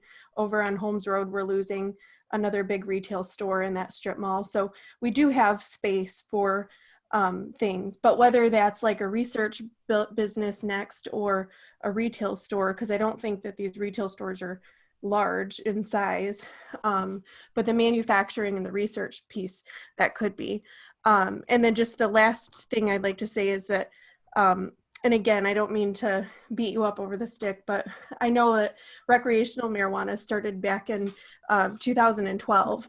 So while we don't have a lot of information about it here in our state, you know, I do think that there's, while it might still be a small research pool to pull from, there must be something out there that can discuss the revenue and how municipalities have handled the different zoning concerns that our residents have. So, and then just a suggestion for the motion. While I do appreciate Trustee Wilson's lowering it to 9 months as well, I personally would still like to see it be more like 6. And then if there could be a consideration to have it as a standing agenda item on the work session, so that every time we have a work session, once we get back to in-person meetings, we're discussing the issue and not just, you know, time flies by and then a year later, here we are again. So thank you. Thank you. All right, so I think I have on, Heather, can you lower your hand and I won't get, do I do that? Thank you. Well, thank you. All right, so we have discussion amongst the board, and are there any other comments? I think we've discussed it enough. And this is first reading. It can come, you know, we can always change it at second reading. And the real purpose of it is to extend the sunset provision that was in it for June of 2020. So this proposal had it to go for a year. Sounds like people concurred with the 9 months that Trustee Wilson had suggested, but we need to actually have a motion and read the ordinance as well. So if someone could do that, that would be helpful in moving this forward. Let me read the resolution. Yes, ma'am. Yeah. I'm gonna go ahead and read it and stuff, and I would be interested in knowing if people were interested in like every quarter having certain bars set that we're gonna at least attempt to achieve, and include those in the second reading. We can talk about that after I read the resolution.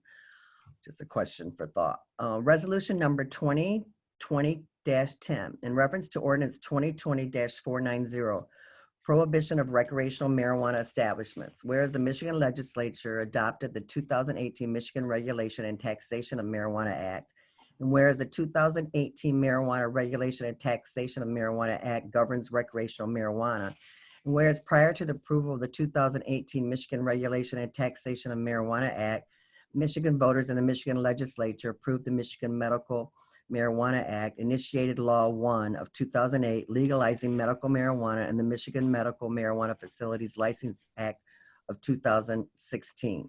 And whereas proposed ordinance number 2020-490, entitled Prohibition of Recreational Marijuana Establishments, applies to recreational marijuana businesses pursuant to the 2018 Michigan Regulation and Taxation of Marijuana Act.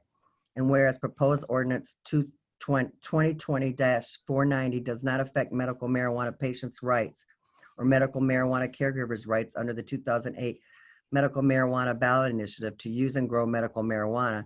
And whereas proposed township ordinance 2020-490 does not affect adult recreational marijuana users' rights to consume, smoke, or ingest marijuana. And whereas municipalities have the right under the 2018 Michigan Regulation and Taxation of Marijuana Act to decide whether recreational marijuana businesses are permitted within their communities. And if they are permitted, the type or types of businesses so allowed, the zoning districts in which said businesses are permitted, as well as adoption of other local regulations and requirements that are deemed to be in the best interest of the community. And whereas the Ypsilanti Township Board of Trustees needs additional time to consider the important issues whether commercial recreational marijuana businesses are in the best interest of the township, and if so, the types of businesses may be suited to the township based upon the zoning districts for such businesses, and whether other local regulations and requirements should be adopted. And now therefore be it resolved that ordinance number 2020-490 prohibiting recreational marijuana establishes within Ypsilanti Township as set forth in the 2018 Michigan Regulation and Taxation of Marijuana Act is hereby adopted by reference. I would so move the resolution 2020-10 in reference, and also the first reading of ordinance number 2020-490 with the changes of only a 9-month extension of the opt-out clause, and also that we get quarterly updates with information relative to the specific businesses for both the Planning Commission and the board. So moved. The motion by Rowe.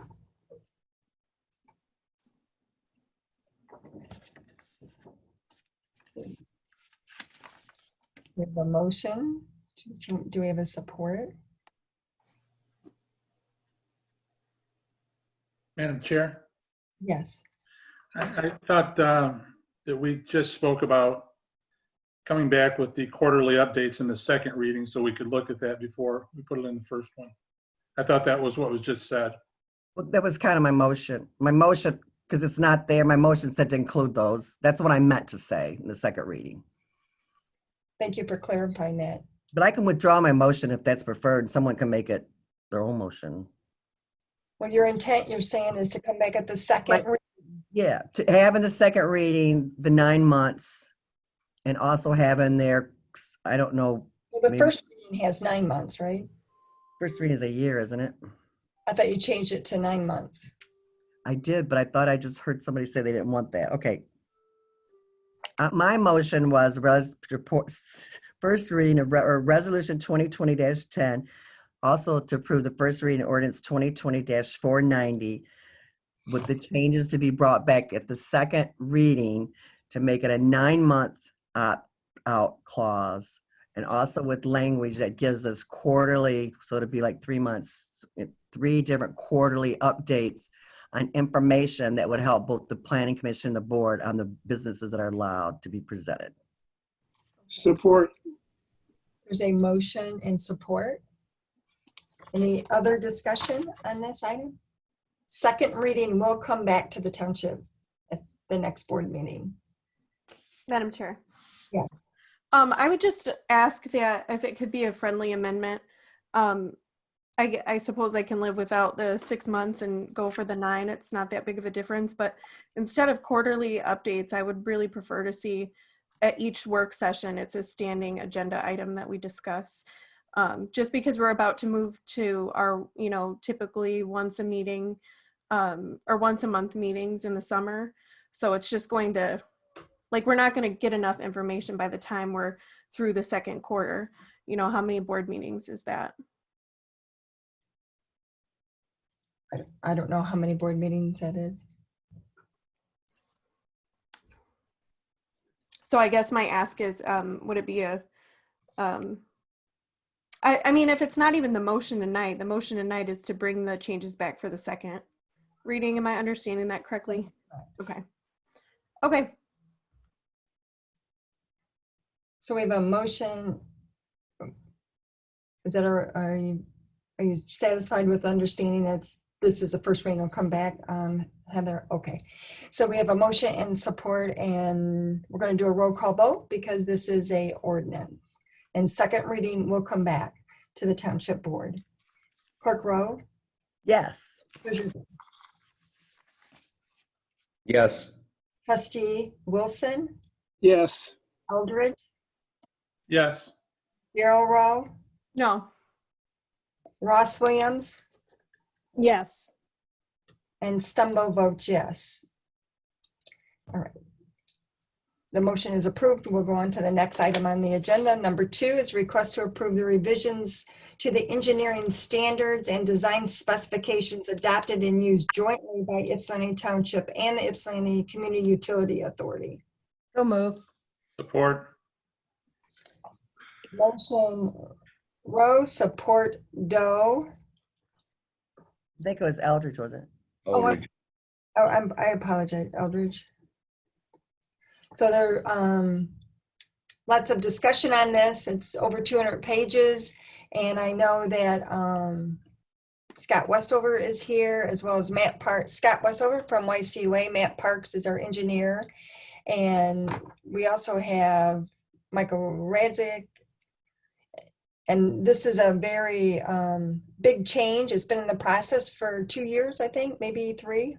And the revisions to the engineering standards and what was provided in the packet wasn't redlined. So I'm not sure exactly what was in there previously, but I know this is an important agenda item and that we wanted to discuss it, but possibly not take action on it until we can get more information. So Scott or Matt, who would you like to go first? I can do a brief little intro unless Mike, you had something to kick it off. Otherwise I can. Yeah, I just wanted to thank everybody for their attention and their effort in reading all of this. It is very voluminous. The Office of Community Standards and the Ypsilanti Community Utilities Authority adopt this joint set of standards that are used, and it provides uniform engineering standards for all the capital improvements and future development and redevelopment as it relates to design, materials, method of construction. And I would defer to Scott Westover for the technical expertise in terms of what's under the jurisdiction of YCUA, and then Matt and Elliot Smith for the other technical aspects involving stormwater, earth grading, and all those other technical areas. Scott's probably good to start with you in terms of what's relevant to the Ypsilanti Community Utilities Authority. Sure, thanks, Mike. I'll try and hit the highlights, if you can call them that. I'm not going to hit everything. Significant changes that we've made to the water and sanitary sewer sections include stronger language requiring looping of all water mains wherever possible, eliminating dead-end water mains in new developments and projects. It's just bad design. A significant change in the way hydrant locations on redevelopments and developments are, we're going to defer to the Township Fire Department more than some very antiquated language we had in the standards that have been carried over for many years. A big change in the installation of water main, we're going to require installation of tracer wire. Basically, you can send an electric signal from various points, hydrants, valves, and be able for MISTIG and people to locate the water main much more accurately than maybe we can right now. And then the biggest changes were to the standard detail plan sheets that accompany the the written specifications. Those had kind of over the years not been kept up to date with the various revisions to the written standard, and so there was a lot of effort to bring those plan sheets up to get them to match the current revisions to the written specifications. So those were that took quite a bit of effort because they had there were a number of discrepancies between what was written in the specifications and what was shown on those sheets that just really hadn't kept up with the updates over the years. So that's kind of the highlights, I guess. Once again, probably not the best word for it, but the highlights to the changes to the water and sewer sections. Okay. For the other sections, this is Matt Parks with OHM, and with me I have Elliot Smith. I'll have him hit on some of the technicals, but I just kind of wanted to remind this board that 2009 was the last time these standards have been in front of this board to approve them. And really at that time, we spent a lot of energy on the development process. So, you know, a little bit of updating was done to the technical sections, but not as much in-depth technical updates as we are doing this round. So really, if you think about it, it's 10, 15 years in the making, and we're just really getting things up to what common materials are out there and available. A lot of the things that were specified are either outdated or not even available anymore. So we were doing a lot of things on the fly, working with developers, engineers that had plans, and we want to refer them to the engineering standards as much as possible. And then questions would come up. So this should get us up and running. A lot of the crux too of why we updated this is we were referencing other agencies' design specifications. So MDOT's going through a change.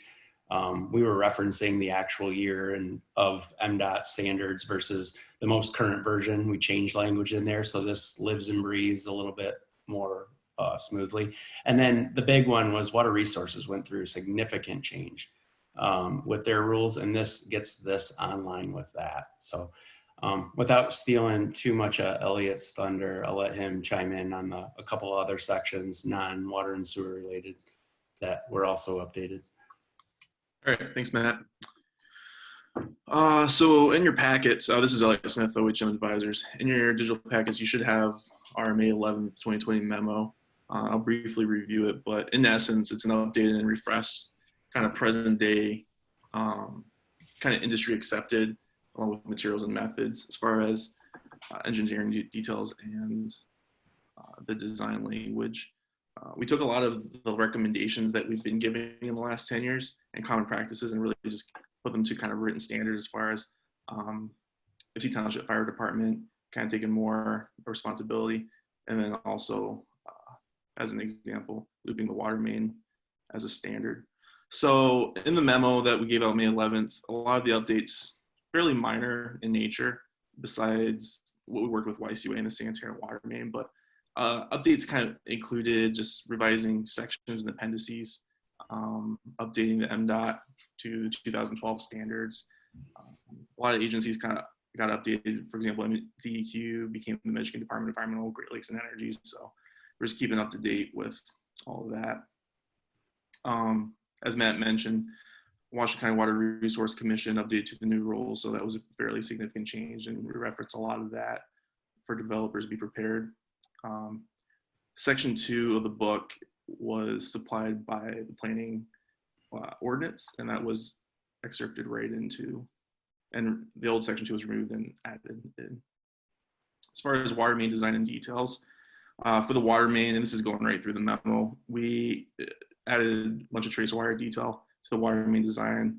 Polyethylene encasement was added, where before I believe it was more of a highly recommendation. Now it's complete standard. Relocation of water main detail was removed. And then there was a fair number of sanitary design and detail revisions. For example, the drop bowl mount, the drop bowl mounts, and then the piezometer tubes. So I'm more than happy to go through any of the revisions that we did if you have any questions. I can do that now or in another work session. I just wanted to point out, if I could, this manual that we provide to developers has 9 different sections to it. Sections 1 and 2 are purely administrative. Section 1 is simply an introduction to the standards and the design specifications. Section 2 details the plan review process as administered by our planning department. As all of you know, our zoning code is scheduled for a complete overhaul and rewrite in 2020 and 21.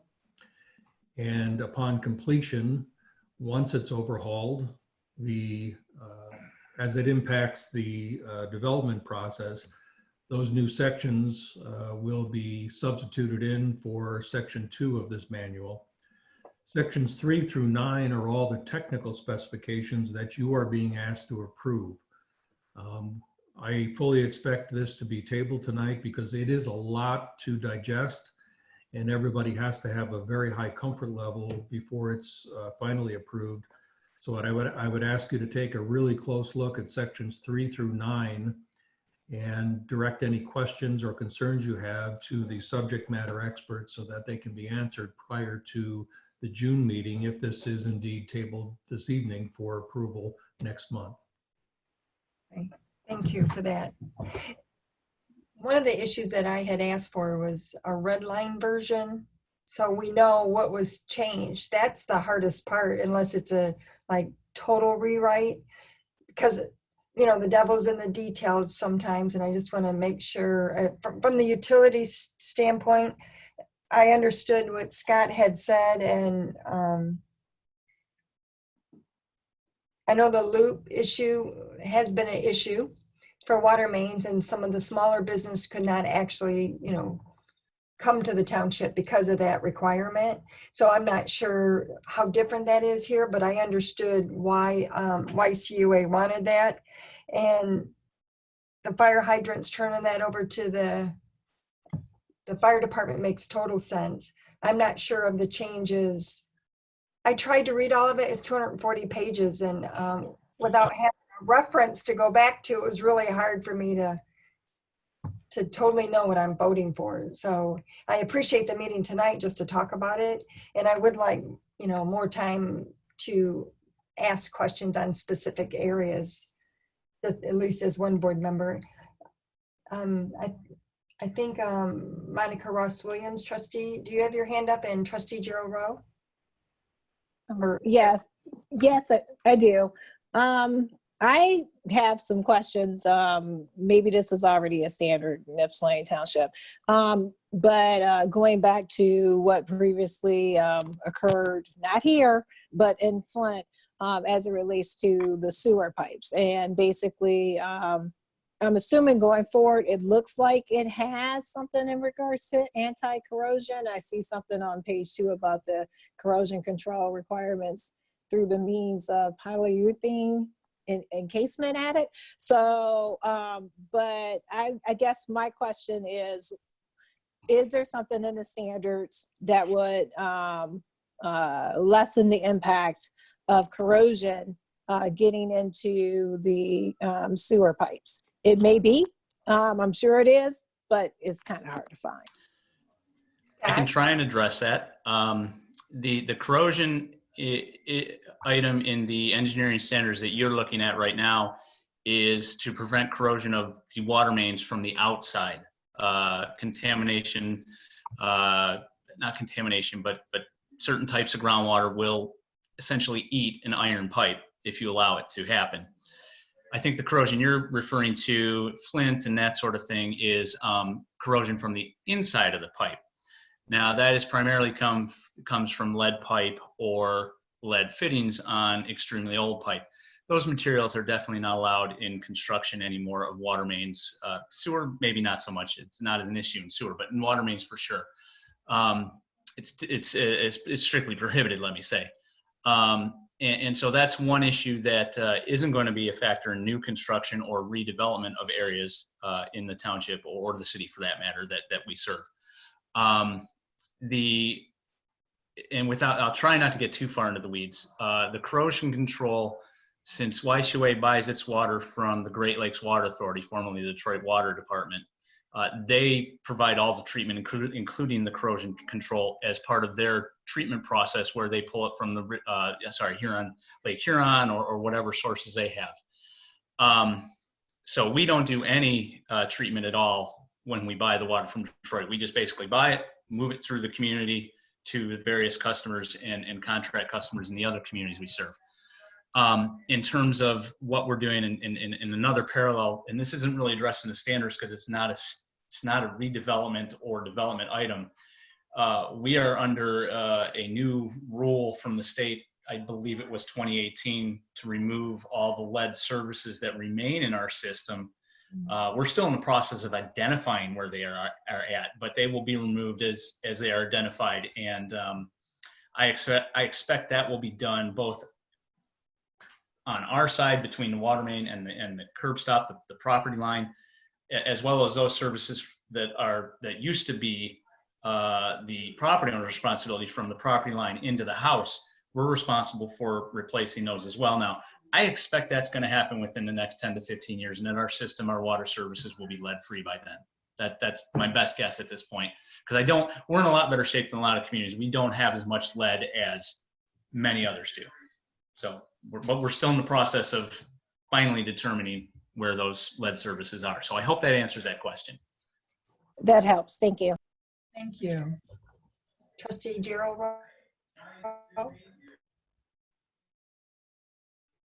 Thank you. Yeah, I just wanted to know, I appreciate just bringing this back because I think it is a lot of information to look through, and it is particularly hard without the red line. I agree with you, Madam Supervisor. But I wanted to know, in the meantime, if we're not able to have a red line copy, which I can understand, when you're merging all these things together, why that is a thing. And I will definitely look at more detail between 3 and 9, like Mike Rasnick suggested. But who do we send our questions to? Like, as a board, do we want to include everyone, or should I send them to you, Matt, or who wants to be responsible for answering all of my questions? I'll take responsibility if you want to send all questions to me, and I'll make sure they get forwarded to the correct subject matter expert and then responded to appropriately. Okay, thank you. Good question. All right.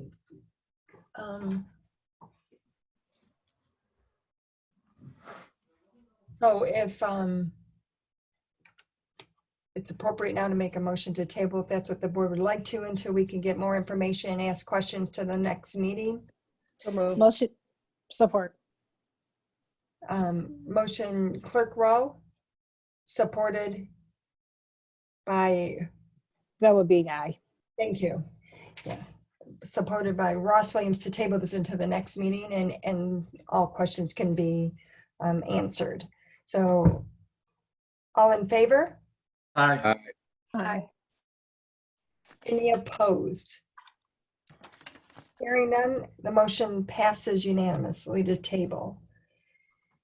Number 3 is a budget amendment. Number 6, Clerk Rowe.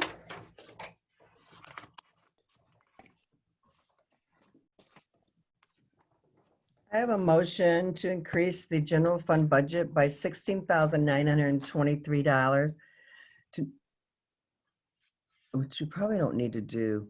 Let's not do that, because that was for the lights and cameras, because that's probably going to change. So skip that. I'll start over. I have a motion to approve the 2020 budget number 6. A motion to increase the nuisance abatement fund budget by $20,000. This is for the mowing of blighted properties to $95,743, and approve the department line item changes as outlined. So moved. Support. Supported by Doe to approve the budget amendment. Questions or comments? Hearing none, all in favor say aye. Aye. Aye. Opposed? Hearing none, motion carries unanimously.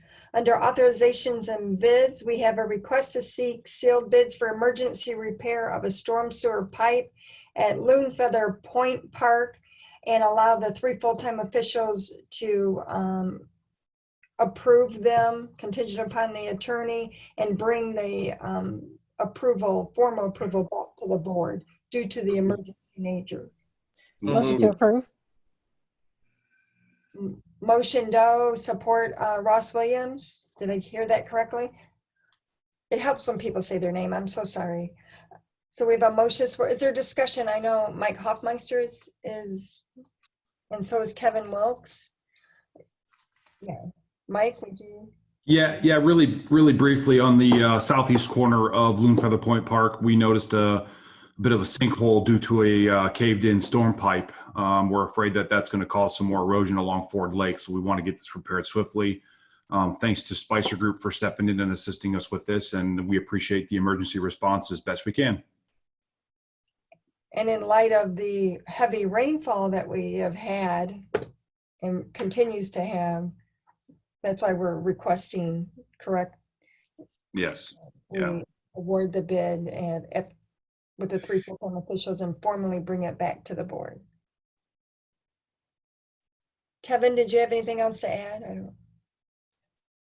No, not really. The authorization for the elected officials to authorize the award would help a lot with the schedule, though. Thought that would push us back probably about 5 weeks. Okay. Did you say 5 weeks?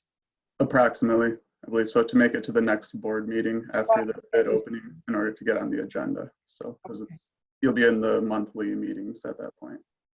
Okay. Any other questions or comments on this? Hearing none. All in favor, say aye. Aye. Aye. Opposed? None. The motion carries unanimously. Other business? We don't have any other business. Board member updates? Are there any? Nothing for me. I had one. Whoa. It's Clerk Rowe. Stan, did you have one first? Did you No, I did not. Nothing for me. Thank you. Okay. Clerk Rowe. I don't know if folks heard the news today, but it kind of changed our life here in the clerk's office in Ypsilanti Township at large. The Secretary of State has already, a matter of fact, I got calls from residents that received them already, has mailed out permanent absentee applications for both August and November to everyone that was not already on our permanent list. So needless to say, we thought we were busy the last few weeks, but we're going to be even more busy. And what that means, and I actually have other good news, and they said spread their name everywhere, that our Ypsilanti Marriott is a part of supporting democracy in our state in Ypsilanti Township and have agreed at a very reasonable rate to allow us to have the master, their huge, huge ballroom, so that we can count absentee ballots there and be safe. People be far apart, because lots of you have been in that room, you know how big it is. So we're real excited about, and that we were working on before we even found out, and it's going to be needed probably more than ever. We already have 10,000 people on the permanent list, and we expect that probably to double before we get to August's election. Clerk Rowe, may I ask, so the Secretary of State mailed out the actual applications? They actually moved, it was a kind of a different form, but it still has all the needed information to the entire state of Michigan. It's QVF of anybody that was not already on their permanent list. I think it was 7.7 million or something, the notice I got today. And they actually have the barcode on it so we can scan them in. But of course, there's other information, contact information that we'll actually have to type in, which has been one of the things that's been that our staff's been working nonstop on. All those that we already had in the system, which was close to 10,000, probably by the time that she mailed out, we probably are going to get some overlap. So we're going to get those phone calls. We're like, hey, we just sent you that in. Why are you sending us, but the state sent those out to every registered voter in the state of Michigan that was not already on the permit list. And it's a dual application, so they won't have to do it again for November. So there's 3 things you can check to be on the permit list, to get just an August ballot, or to get November ballot. So the results from May show that increased, almost doubled the number of absentee voters and raised the overall turnout only about 3 or 4%. So she was able, and we're looking forward to, we're hoping that also means we don't have to have 19 precincts open, because that's going to be really hard to staff probably what's going to probably be, I'm guessing we have 2,500 that we can put on each AV count board. So anyways, it's probably going to be 6 to 7 AV count boards, which you want to have 6 to 8 people on each one. So it's like quadrupling the number of workers we're going to need there. We will be able to have less workers, but you're still at the minimum, need 4 to 5 workers at every precinct. So we're hoping that she'll allow us, but that hasn't come out yet, in May, each jurisdiction only had to have one precinct open. So all the people who were going in person just went to one place. So that made it easier for you to staff. But that was not a part of what she has done. That's not yet. So, but we are hoping for that. All the clerks are hoping for that because it's really going to up our game for, so August, we think that we're going to be really okay. We're just going to need more people, to work at the AD count board, probably more time in the office, but hopefully less at the polling places, the normal precincts. November is a total different game because if you end up having half your people, so you're now talking about probably close to 25,000, 30,000 people in Ypsilanti Township voting absentee. So anyways, we're going to deal with that problem down the road when we have the experience of dealing with August. So anyone that that wants to work, we're definitely going to need more workers, even if we just go to 4 or 5 in precinct, because we're probably going to have as many as 50 people working in the AD count board. Okay, thank you. Are there other board member updates? Brenda, did you see my hand rope? I don't know. I didn't know. I'm If you sorry. saw. Yes, I do. Sorry, Madam Chair. I just wanted to quickly give another thank you. I know I said at the last meeting, but over the weekend, Sunday from 11 to 7, there was a covert testing site at New Covenant Missionary Baptist Church in West Willow. I know it was one earlier in the week over at Greater, I think it's Grace, right off of Harris Road. I just wanted to thank Commissioner Ricky Jefferson and the Washtenaw County Health Department, also Joanne McCullum, and a lot of residents that advocated to have mobile testing covert sites inside of communities. This crisis is not over. And so, in my opinion, these mobile testing sites are needing to continue to go on to continue to flatten the curve and to save lives in our community. Thank you. Trustee Giroux, is your hand up for updates? No, I'm sorry. Okay, no, I didn't want to miss. I would like to just say a couple things regarding we sent out a plan for the US 12 and wired update phase 2. Treasurer Doe and I went over and met with 2 members of the Safety Committee of West Willow, Robin Castle-Hines and Matt Parks from OHM. We've all been involved in trying to continue to move that $8 million grant project forward, and many thanks to State Representative Ronnie Peterson for that. And I mean, I know everyone has heard about, and it was also in the newspaper, about the Zoom bombing that happened at our one of our neighborhood watch meetings, and it was horrible. And I just want you to know that the Sheriff's Department is investigating to see, to try to determine who did that and see if there was crime committed. It appears that there may have been. It was definitely the most inappropriate thing I've seen on any meeting. So that's why we get a little nervous on these meetings. But thanks to Lisa, Deputy Clerk Lisa Stanfield, and Jason, our planning director, then they put a lot of safeguards in to make sure that we're protected and that our residents and ourselves do not have to be subjected to that kind of horrible behavior that came out of that meeting. So I just wanted to update you on that. We also have the 24th, which is I'm sorry, is that a Saturday? I think it is the 24th. It's going to be at the Civic Center. They're going to do the final testing. University of Michigan with Washtenaw County as well. They're going to do some more testing here at the Civic Center. So that'll be made available, and it was put out on the website as well. We have had 3 neighborhood watch meetings. Thank you, Robin Castle-Hines, to allow us to continue to engage the residents through Zoom. And it was really quite helpful. We actually, the follow-up from that, we've gotten a request for different things that were discussed at the meeting. So I think that was really good as well. That's all I have. Motion. The 24th is a Friday. So is it on Saturday? It's on a Saturday. That's the 25th. Okay, I'm sorry. Yeah, I just wanted trying to see my calendar. I can't get to it here. Yeah. Saturday the 25th. And it's posted on our website as well. And thank you. Motion to adjourn? So move. Support. Motion Rowe, support Jimmy Wilson. Is that correct? Yes. All in favor? Aye.